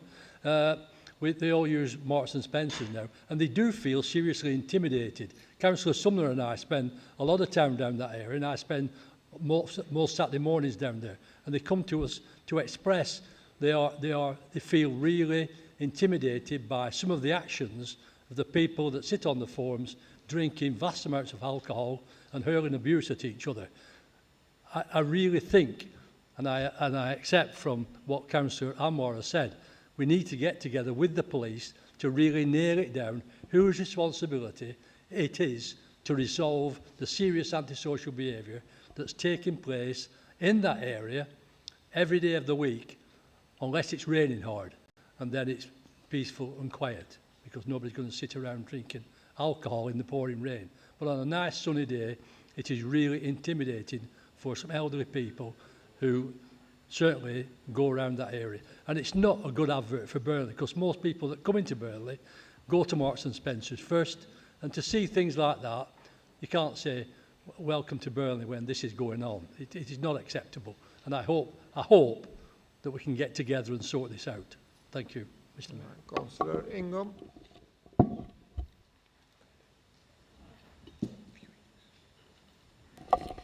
Thank you, Mr. Mayor. I would like to thank Councillor Anwar for his reply. In reply to what you said about we need to be in our areas to engage these children, I just want to say that we are actually working with people within Gorthop Ward that are currently applying for funding to work with these children around giving them some better ways to deal with how they are. We're looking to get police cadets in and army cadets. We have a building that is more than happy to open up. And we have members of the town that are actually also going out with these officers to engage with these youths to help them understand each other. We're not against the youths. We want to help them. We understand that a lot of it can be around boredom and around even just getting out of home. But us as a council, I believe, should be actively I remember in the day when there used to be youth centres and there used to be play leaders and people that we as a council employed to work with our youths and show them a better way. And I just think that maybe that's where we need to be going back to as well. Thank you. Okay, thank you. I've got a few more. Councillor Anwar, you want? Yeah, right. Councillor McGowan. Thank you, Mr. Mayor. I just want to put on record my agreement, observing what's been said with Councillor Ingham to the council leader stepping in for the exec. I actually agree with what Councillor Ingham's saying. I have been out with Councillor Oscar in Padiham outside the Tesco's, seen the antisocial behaviour on a Friday evening. with a PCSO and a PC. So what Councillor Ingham's talking about, Operation Centurion, 4 extra officers, people out at them times, brilliant news. And I also just want to put on record as well the work with getting kids to actually do stuff. The Army Cadets, the Police Cadets, the Air Cadets, the Sea Cadets, they are a good starting point, and that's conversations I've had with the PC for Hapton with Park, and I know that Councillor Ingham's been having the same. So things are moving, and it's a positive story in my mind. Thank you, Mr. Mayor. You want to respond? Yeah, we've got a few more yet. Councillor Lovner Khan's got away with it today, hasn't she? Just in response to Councillor Birtwistle, yeah, I agree with everything that he said in terms of this is a priority for us, and I assure you we will be taking this away. It is, as I understand it, it's the police that are responsible for it, and we've invited them to scrutiny, and we will be chasing this up because obviously it affects our town centre that all of us in this room actually made a decision to purchase, and we need to ensure that that is a positive experience for all of our residents and people who come from outside the town to use it as well. With regards to Councillor Ingham, yeah, and what Councillor McGowan's just said, I agree with you. You know, as a nation and also as a town, our voluntary community faith sector, they do everything in terms of delivering, whether that's, you know, we talked about food banks, but also in terms of youth provision, our community clubs, cadets and everything. We rely on that as a nation. But it's just a shame that, you know, obviously the county council cut the funding for, you know, youth services, and, you know, we're left with that strategy. But that's what I'm referring to when I was saying that we need more services. But in relation to Operation Centurion, as I said, we welcome the funding and we want to make sure that it has an impact. And I would like it to see an impact, you know, within that 6-month period. All I'm saying is that, yes, it's a start, but it is a drop in the ocean, and we'd like that to be spread further. Thank you, Mr. Mayor. Okay, right. Councillor Conliffe, are you okay? Right, okay. Councillor Fewing. Thank you, Mayor. My observation, I've got 2 actually. One on my original question, P4, page 87. I welcome the comments. My observation is that the budget was passed in 2020, so we're 3.5 years in, and people are dying from heat exhaustion in the country. So if we could try and do it a bit quicker, that would be great. And then my second observation is page 89, PL1. It's around the conversation around Operation Centurion. I think I was really pleased to hear you say that it's not just about enforcement, it is about preventing the antisocial behaviour in the first place, and there's wider determinants of why antisocial behaviour happens. I think we're at risk of just blaming young people. I've seen a lot of antisocial behaviour from people that aren't young people in this town as well. My particular ward has one of the highest levels of antisocial behaviour. It also has not had a police officer for some time, so there definitely needs to be investment. My concern is the investment is much less than the cuts that we've had since 2010, and we're now in 13 years into austerity, which is a political choice, and my observation is it's very unlikely that the Conservatives are going to win the next election, so I'm hoping that austerity is not on the agenda going forward. Is there any more? Just one this time, yeah.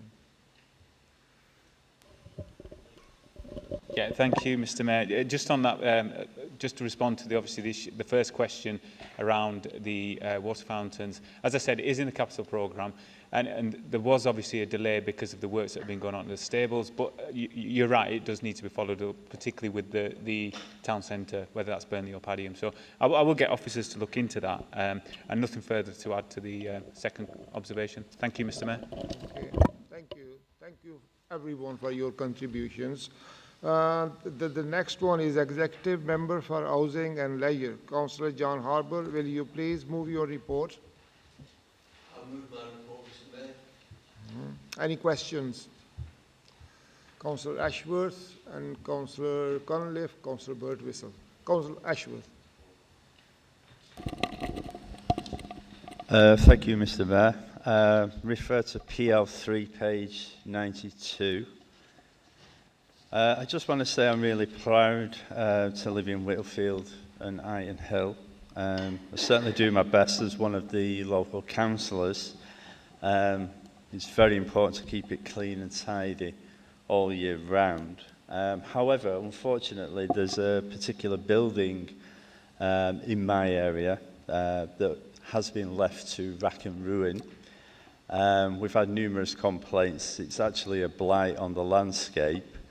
Therefore, I'm asking, would I be able to have a conversation with the executive member about this derelict property and see what we can do to get this quickly ramified and sorted as quickly as possible.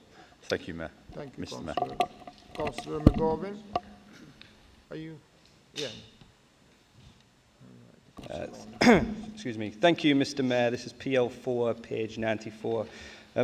Off-road bikes are probably the number one issue raised by residents to me, whether it's on Miller Lane, Castle Clough or around Lancaster Drive. We all know it's a problem. We all know it needs fixing. And I'm continuing to meet with residents and the police on this, as are the two borough councillors in Haptonwood Park, Councillor Oscar and Councillor Broughton. But can I ask the exec member on this report, speaking about physical interventions, are these physical interventions that are being mentioned motorbike inhibitors or air gates, kissing gates? Because I've been asked a number of times whether we could get gates placed in strategic locations to stop bikes getting onto big open spaces, and I'm particularly referring to Lancaster Drive and the Hapton Moor area with that. Thank you, Mr. Mayor. Councillor Harper, you want to respond to these two? I've got a few more yet. Well, I'll respond to two at a time if that's okay, Mr. Mayor. Regarding the derelict building which my colleague raised, I'll be happy to have a conversation with him, and if he wants, I'll also give him the opportunity to come and talk to the officers at the same time about it, and then hopefully we can look into it. I won't promise a quick fix on it because we haven't got the details yet, but if I'm being honest, members know that sometimes with derelict buildings they're not that easy to sort out, but we will have that conversation. Regarding Councillor McGovern and on off-road biking, he's quite right. I think one of the big issues we face as a borough at the moment with antisocial behaviour is this off-road biking. And it's difficult for us. It's difficult for us because the police have limited powers. I think it's difficult for us because a tiny minority who are doing this have no care for where they go or what they do. But as far as the structural if you like, barriers we can put in place. I've no details on them, but I can assure you that Simon Goff is aware of where these areas are, if you like, most prevalent within the borough. So as soon as they get that detail, I'll pass that detail on to you. Thank you, Mr. Mayor. Thank you. Right, the next one, you go, Gordon Birtwistle, Councillor Birtwistle. Thank you, Mr. Mayor. PL3, I think it's page 91, related to moving through partner partners to improve the quality and choice of Bird's housing stock. I've been approached by a group of residents who live in Milner Street, Spencer Street and Wall Street regarding the excellent police properties that are being built there, making the area look really modern and nice, but they're living in terrace properties that really look out of place there. My question is the council at this moment in time bidding for any capital monies to enable money to be spent on these adjoining streets to bring them up to standard with the new properties? And would the executive member meet with this group so they can explain to him the situation that they're in, and they can ask the question direct to them, what are the council going to do for residents in that area adjoining the Gleason's project? Thank you. Okay. Councillor Lawler.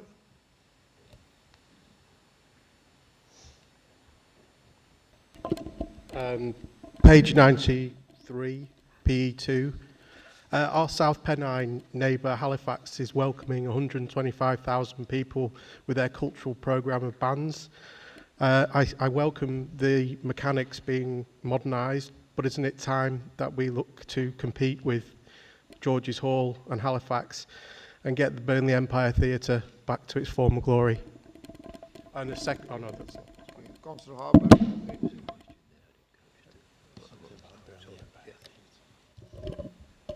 Thank you, Mr Mayor. Regarding Councillor Birtwistle's question regarding investment around those streets and the new estate at Gleeson's, again, if I'm being honest with colleagues, when you look at the actual amount of funding we have now to invest in our terrace properties, it's nothing like what we had when he was council leader back in 2009, 2010.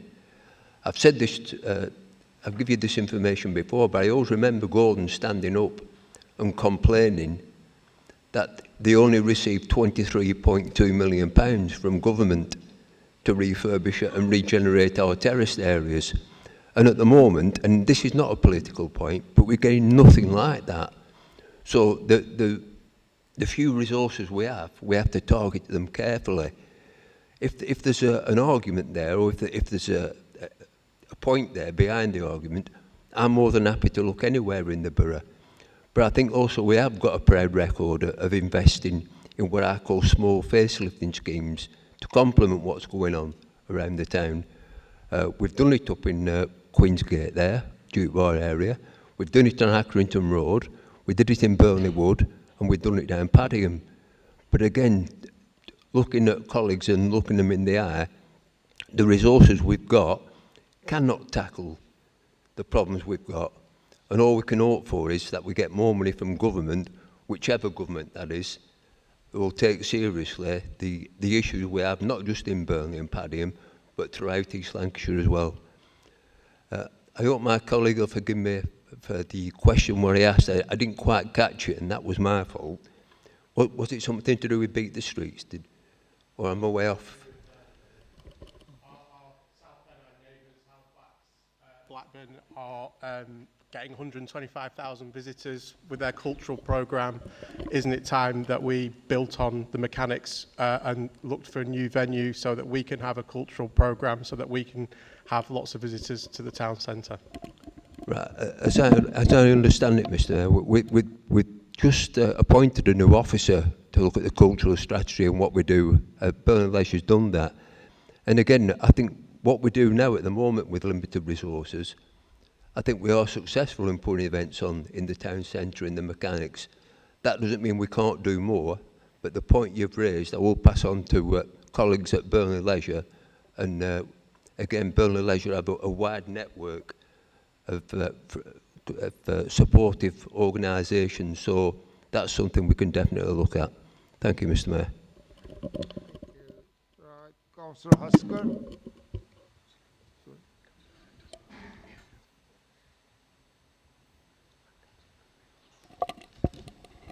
Yeah, thank you, Mr Mayor. I wonder if my colleague can give us an update on what's happening with Bridge House in Apton. Also, the Wordsworth Street in Apton, Councillor Harbour, you know it, where the old ambulance centre used to have two ambulances, just like a double garage. You know what area, don't you, John? What I'm on about. There's an house, or some kind of an house, half built, half empty, but it's getting wet with kids.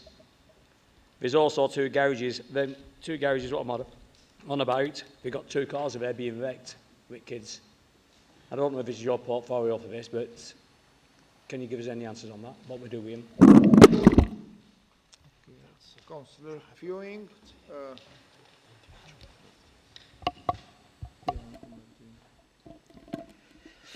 Thank you, Mayor. PL3, page 91.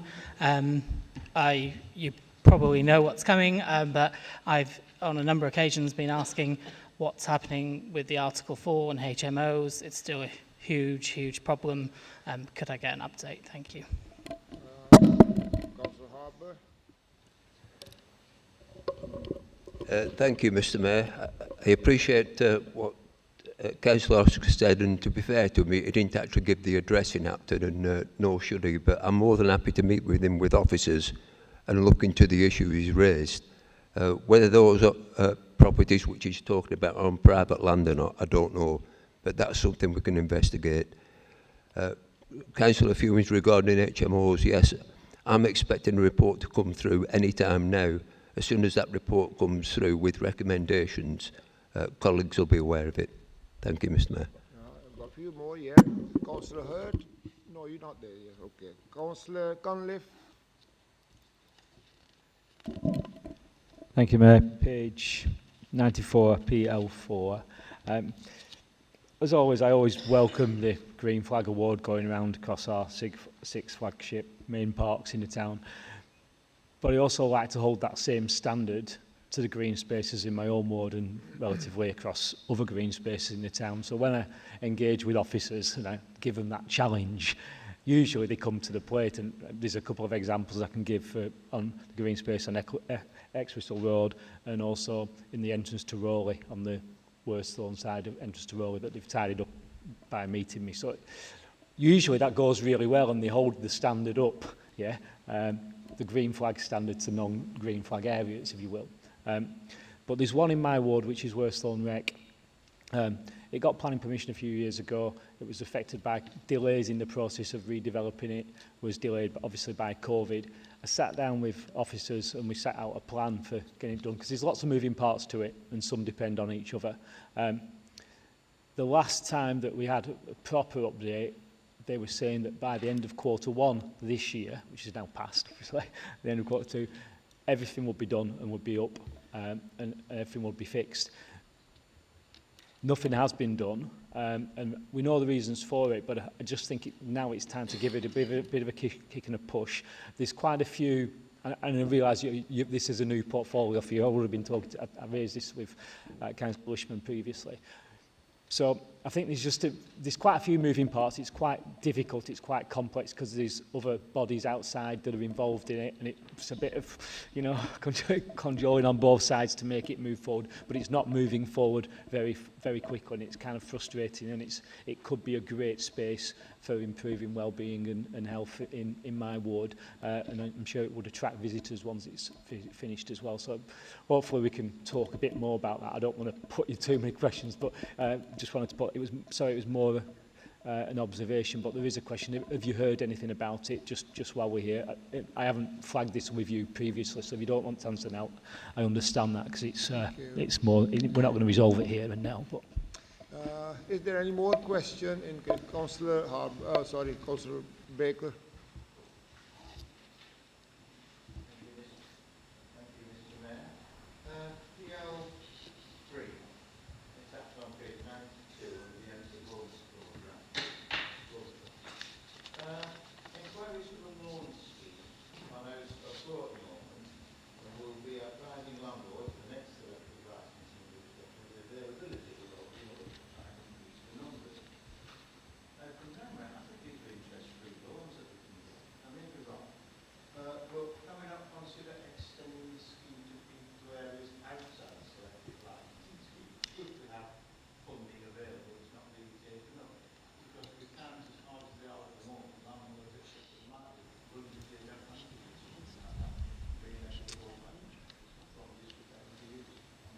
Okay, Councillor Harbour. Yes, thank you, Mr. Mayor. Regarding Councillor Cunliffe's questions on the Worthstone Recreation Ground, funnily enough, I actually went up there over the weekend to have a look there because I do know it has taken a long time for many, many reasons, complicated reasons. As I understand it at the moment, we're just waiting for the utility companies to come in and I think it's for that building. But I'm not 100% sure on that. I was going to contact Simon Goff about it before this meeting tonight, but I know he's back off leave this next week. So as soon as he gets back off leave, I'll give him a day or two to settle down, and then I'll get on to him and meet with him, and hopefully then I'll contact yourself, and maybe we can have a walk around there as well. You know, I'm happy to come up there. Regarding Councillor Baker's question regarding the loans. I think he's right. They are interest-free loans, I think, over a 10-year period.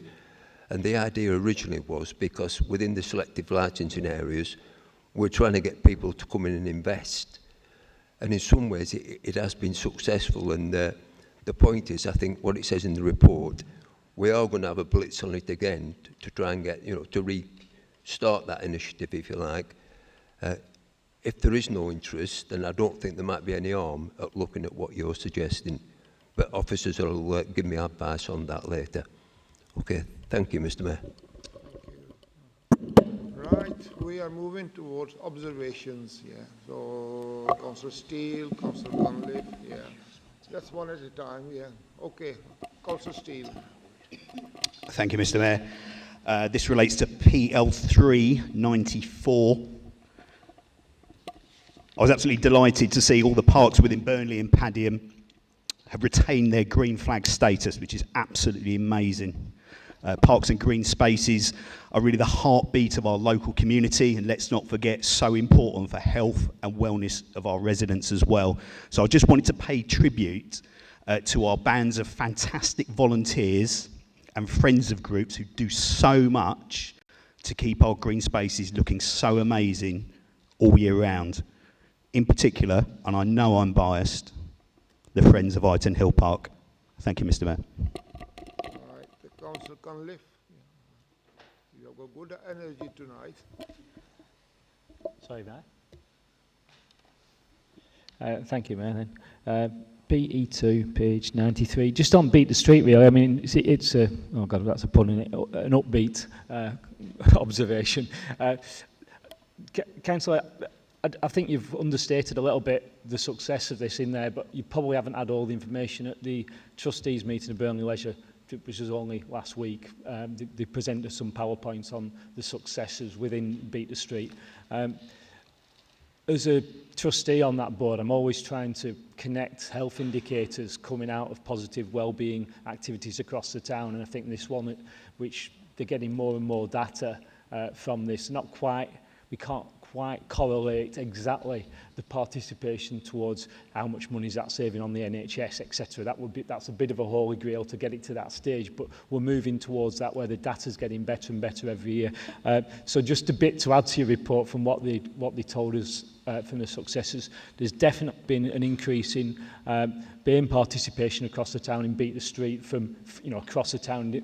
So it's people are discovering parts of the town they don't usually go, which has been fantastic, and the indicators show that. So it's fantastic. So maybe in the next report we can celebrate this a bit more. And I'm not trying to say this was all Burnley Leisure. This is another example of working together across the town, because I think schools and all different community groups have participated, young and old, all ages. It's bringing people together. It's been such a fantastic thing, and I do believe that they have successfully gained funding for the next 2 years, which is 25 and 27, going beyond this. And there's some other news on good funding coming out of this, which I think will lead to the planting of 17,000 trees, which is beyond what's in this report, but that's moving forward. So that's the climate dividend out of it, as well as the well-being dividend that's coming out of this this community exercise, which is fantastic. So yeah, well done to everyone in the town that's been involved in that, because it's such a good outdoor activity that's created a good buzz. Thank you. Yeah, before I come to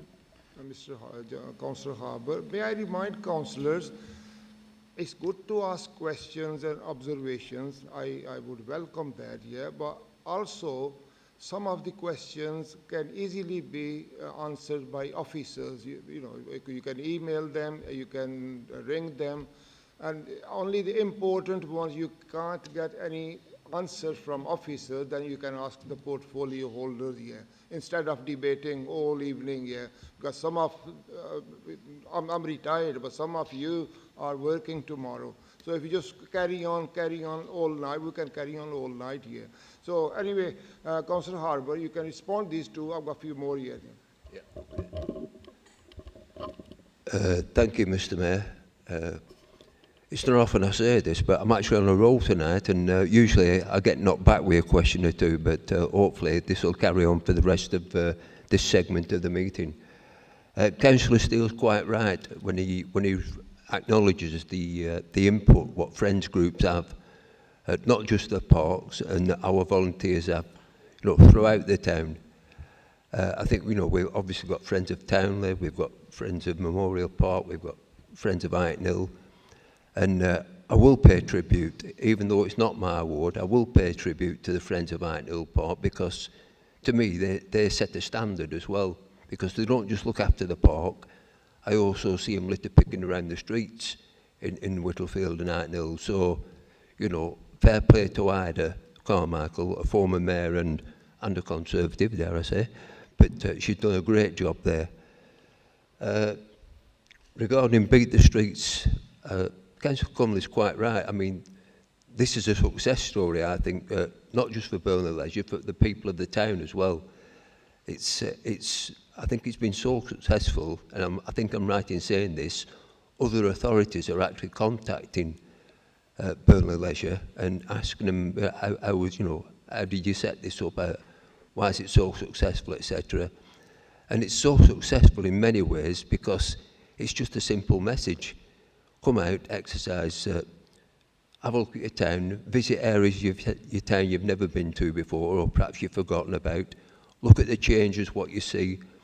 I mean, I grew up as a kid around Belvedere Road, and I used to go up Rewley.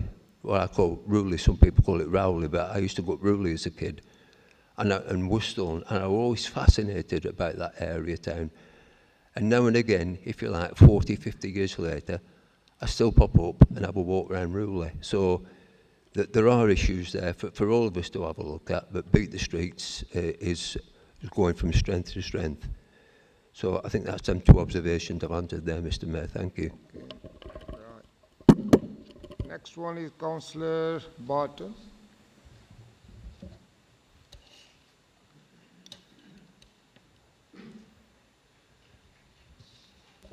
Thank you, Mr. Mayor. Culture is something that I get very excited about. So in relation to page 93 PE2, I was very pleased to be involved in allocating the culture arm of the 2023 Stocks Massey Bequest Fund recently. So alongside delivering council-sponsored initiatives, such as this year's Burnley Schools Mental Wellbeing Project, there are also funds available for voluntary organisations locally to deliver cultural events and activities for the people of Burnley and Padiham. For 2023, we have been happy to support organisations including Burnley Filmmakers, Gawthorpe Textiles Collection and Mid-Pennine Arts, who will be coordinating the Canal Festival held on the August bank holiday. I would encourage members and those watching at home to consider whether any community group they are involved in could benefit from this fund in future years, and please do submit an application when the 2024 window opens. Councillor Weil. Thank you, Mr. Mayor. Just an observation, PL3, page 91. I'm pleased to see a more collaborative working and extension of the Home Improvement Agency, in particular to disabled facilities grants. As a former community occupational therapist who assessed for and recommended DFGs at a time when waiting lists were 2+ years in this borough, it's great to see that the maximum grant has been increased, and that also the removal of the means testing for grants of less than £10,000. This is, a great improvement for the residents of Burnley. Okay, thank you. Councillor Hart, we got one more, Councillor Anwar, and then you can respond all three of them here. Yes, Councillor. Thank you, Mr. Mayor. PE2, page 93, in relation to obviously the issue that was raised before, the observation made by Councillor Cunliffe on how the Beat the Street has been a massive success, and it is possibly understated. I'm really pleased that the council actually supported that and put funds towards that, because there were 12,300 participants that took part. I was one of those, but one of the other things that, again, and I might have missed it when Councillor Cunliffe mentioned it, was actually for each 2,000 points that you earned a tree for your school or for your ward and your community. And I'm proud to say that actually we as a family earned 10 of those, when I didn't finish in the top 20 out of those 12,300, I threw my bike in anger and broke it, but that's besides the point. But the fact is, it got people out, going into different parts of the town and, you know, meeting different people, and lots of people. And I think the key thing is actually how many thousands of trees will now, as a result, be planted across Burnley because people got out and got active. So we do need to be making more of that. But as I said, as a council, I'm proud that we actually supported that. Thank you, Mr. Mayor. Councillor Harbour.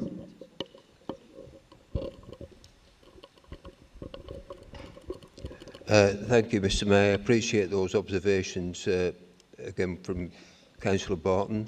I think we work in partnership with our colleagues at Lancashire County Council on that, so I'll pass on those remarks.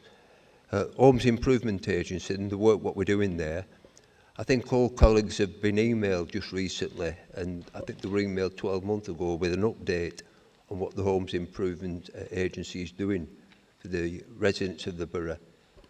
It's well worth a read, and it's well worth looking at that policy, what they have there, because sometimes it's one of those what go under the radar, but the more and more people see what a great job they're doing, the more people are going to buy into it. And regarding Beat the Streets and planting trees, yes, it would be great if plenty of people turn out to plant the trees as well. And I've got to say to my colleague, Councillor Anwar, I knew we couldn't resist standing up and saying how he was in the top 10, but I'll let him off with that one. Thank you, Mr. Mayor. Right. Okay, Councillor Burt Whistle.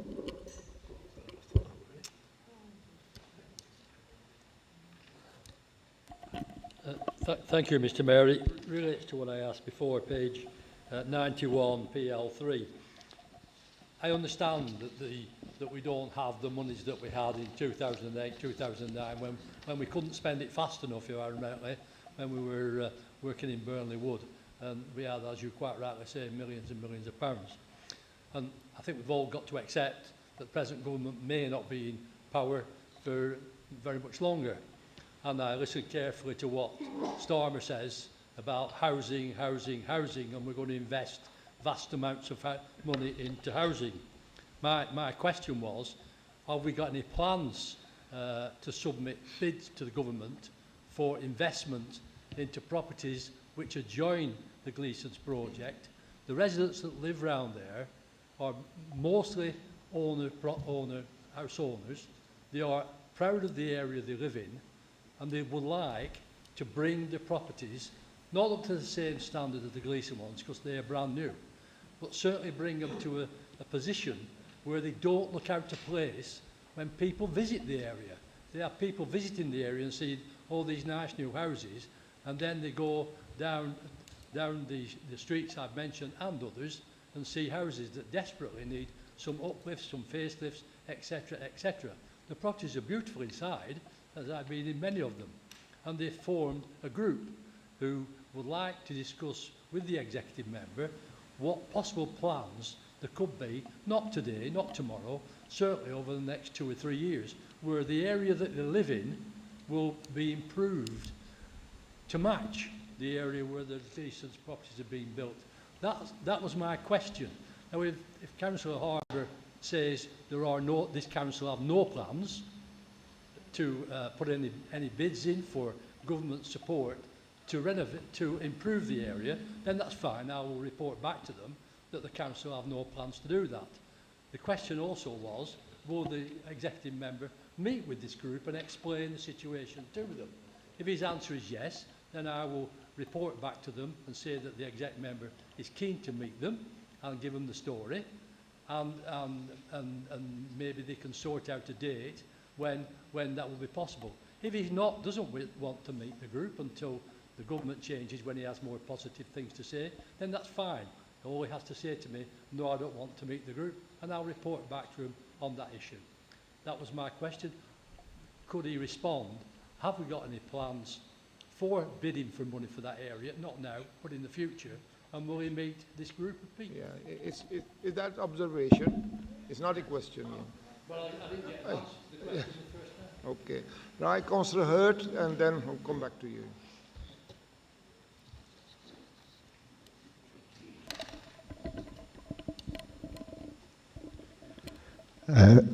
Thank you, Mayor. And if I lose my speech, please carry on with the rest of the meeting. A couple of quick observations. PL2, page 90, around the HMO article and Article 4. I think that I welcome the fact that the report will be coming forward. I look forward to seeing it. I do think we've missed the boat a bit on it, and we are several years too late for it to have the sort of effect that we would want it to have, especially in some of our areas where there are a high proportion already of HMOs. And on, I think it's PE2, page 93, just want to say huge congratulations to everybody involved in organising and running Beat the Street. It's a fantastic project that's fully inclusive to everybody within the borough. It doesn't matter whether you're walking, running, whether you're walking with sticks, wheelchair. It really is an inclusive event, and it needs to be kept going for next year. Thank you. Councillor Harbour. Thank you, Mr. Mayor. I apologise to Councillor Birtwell if I didn't think I answered this question. I'm more than happy to meet any residents group throughout our borough and face any questions from them. The fact is that what I won't do is turn up and sugarcoat them and tell them everything they want to hear. I'll actually tell them how things are, how things stand now and where we are now. Regarding plans for housing improvements, I'm not in contact with anybody from government, but from government or if you like, that my party was mentioned. But we do know and we do recognise the massive problems we face in East Lancashire regarding old terraced houses, in some cases, First World War terraced houses. So we're aware of that. Have we got any specific plans now to show you? No, we haven't. But we could even go back to when we had the old I think it was Elevate programme I used to call it. That was a 15-year programme and we only got through 7 years of it.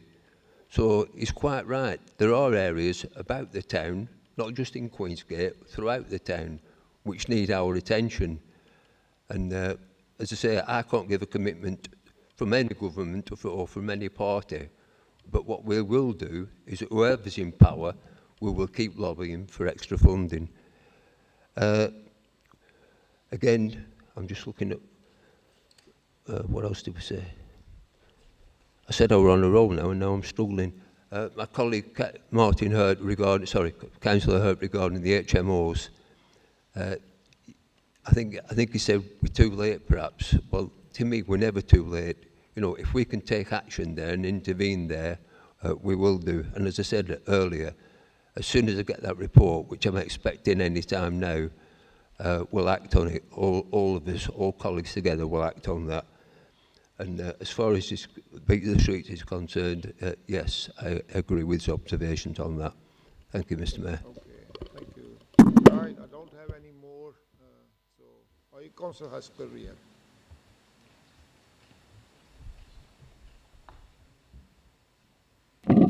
Can I just say, it's not often I say this, but I do agree with Councillor Harbour.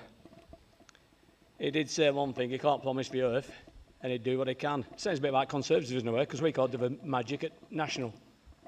Not everybody can do everything with no funding. Yeah, there's no more. Just I'll just leave that observation where it is, Mr. Mayor. Thank you. right, okay. Okay, we are moving towards observations then. No, we done that observation. Yeah, we've done that. We are on observations. The next one we are going to Executive Member for Economy and Growth, Councillor Mark Townsend. Will you please move your report? I move my report, Mr. Mayor, and I just want to, in moving my report, just refer back to something Councillor McGowan raised earlier about Curzon Street. and the problems in that area of local businesses.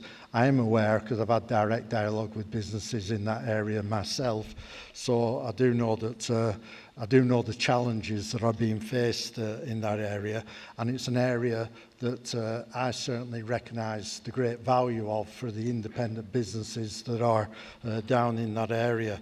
I was delighted to see when I attended the Customer Service Awards a couple of weeks ago that there were some businesses from that area who were winners and were highly recognised, and I think that's a great joy for Burnley in terms of the mix of higher retailers that we do have that are national with the mix of independent retailers, but I recognise the problems with the bridge down there. I and officers will work with businesses in that area to try and alleviate the problems as much as possible. I'll move my report. Thank you, Mr. Mayor. Thank you, Councillor Townsend. Any questions? Councillor Launder.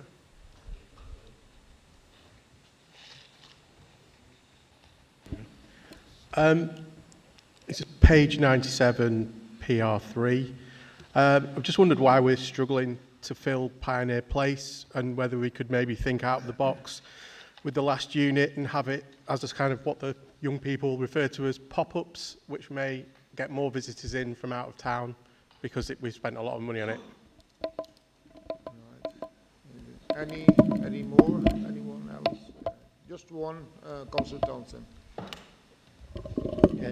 Thank you, Mr. Mayor. I hope Councillor Lowe agrees with me that Pioneer Place is now coming to fruition and that it's a great success for the town the way it's coming forward.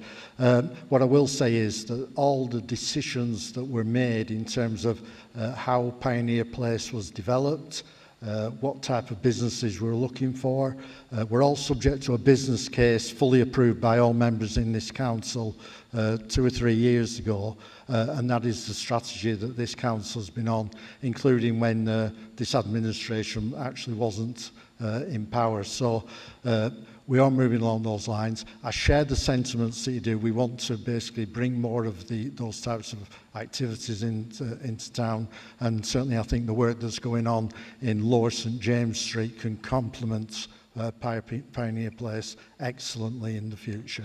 Thank you, Mr. Mayor. Thank you. If no more questions, then we move on to observations here. Any observations? Quiet. Yeah, thank you. Item 9, questions. None have been received, Mr. Mayor. Thank you. Thank you, everyone. That concludes the business of tonight's meeting. Have a safe journey home. Members of the council, ladies and gentlemen, please be upstanding. Thank you.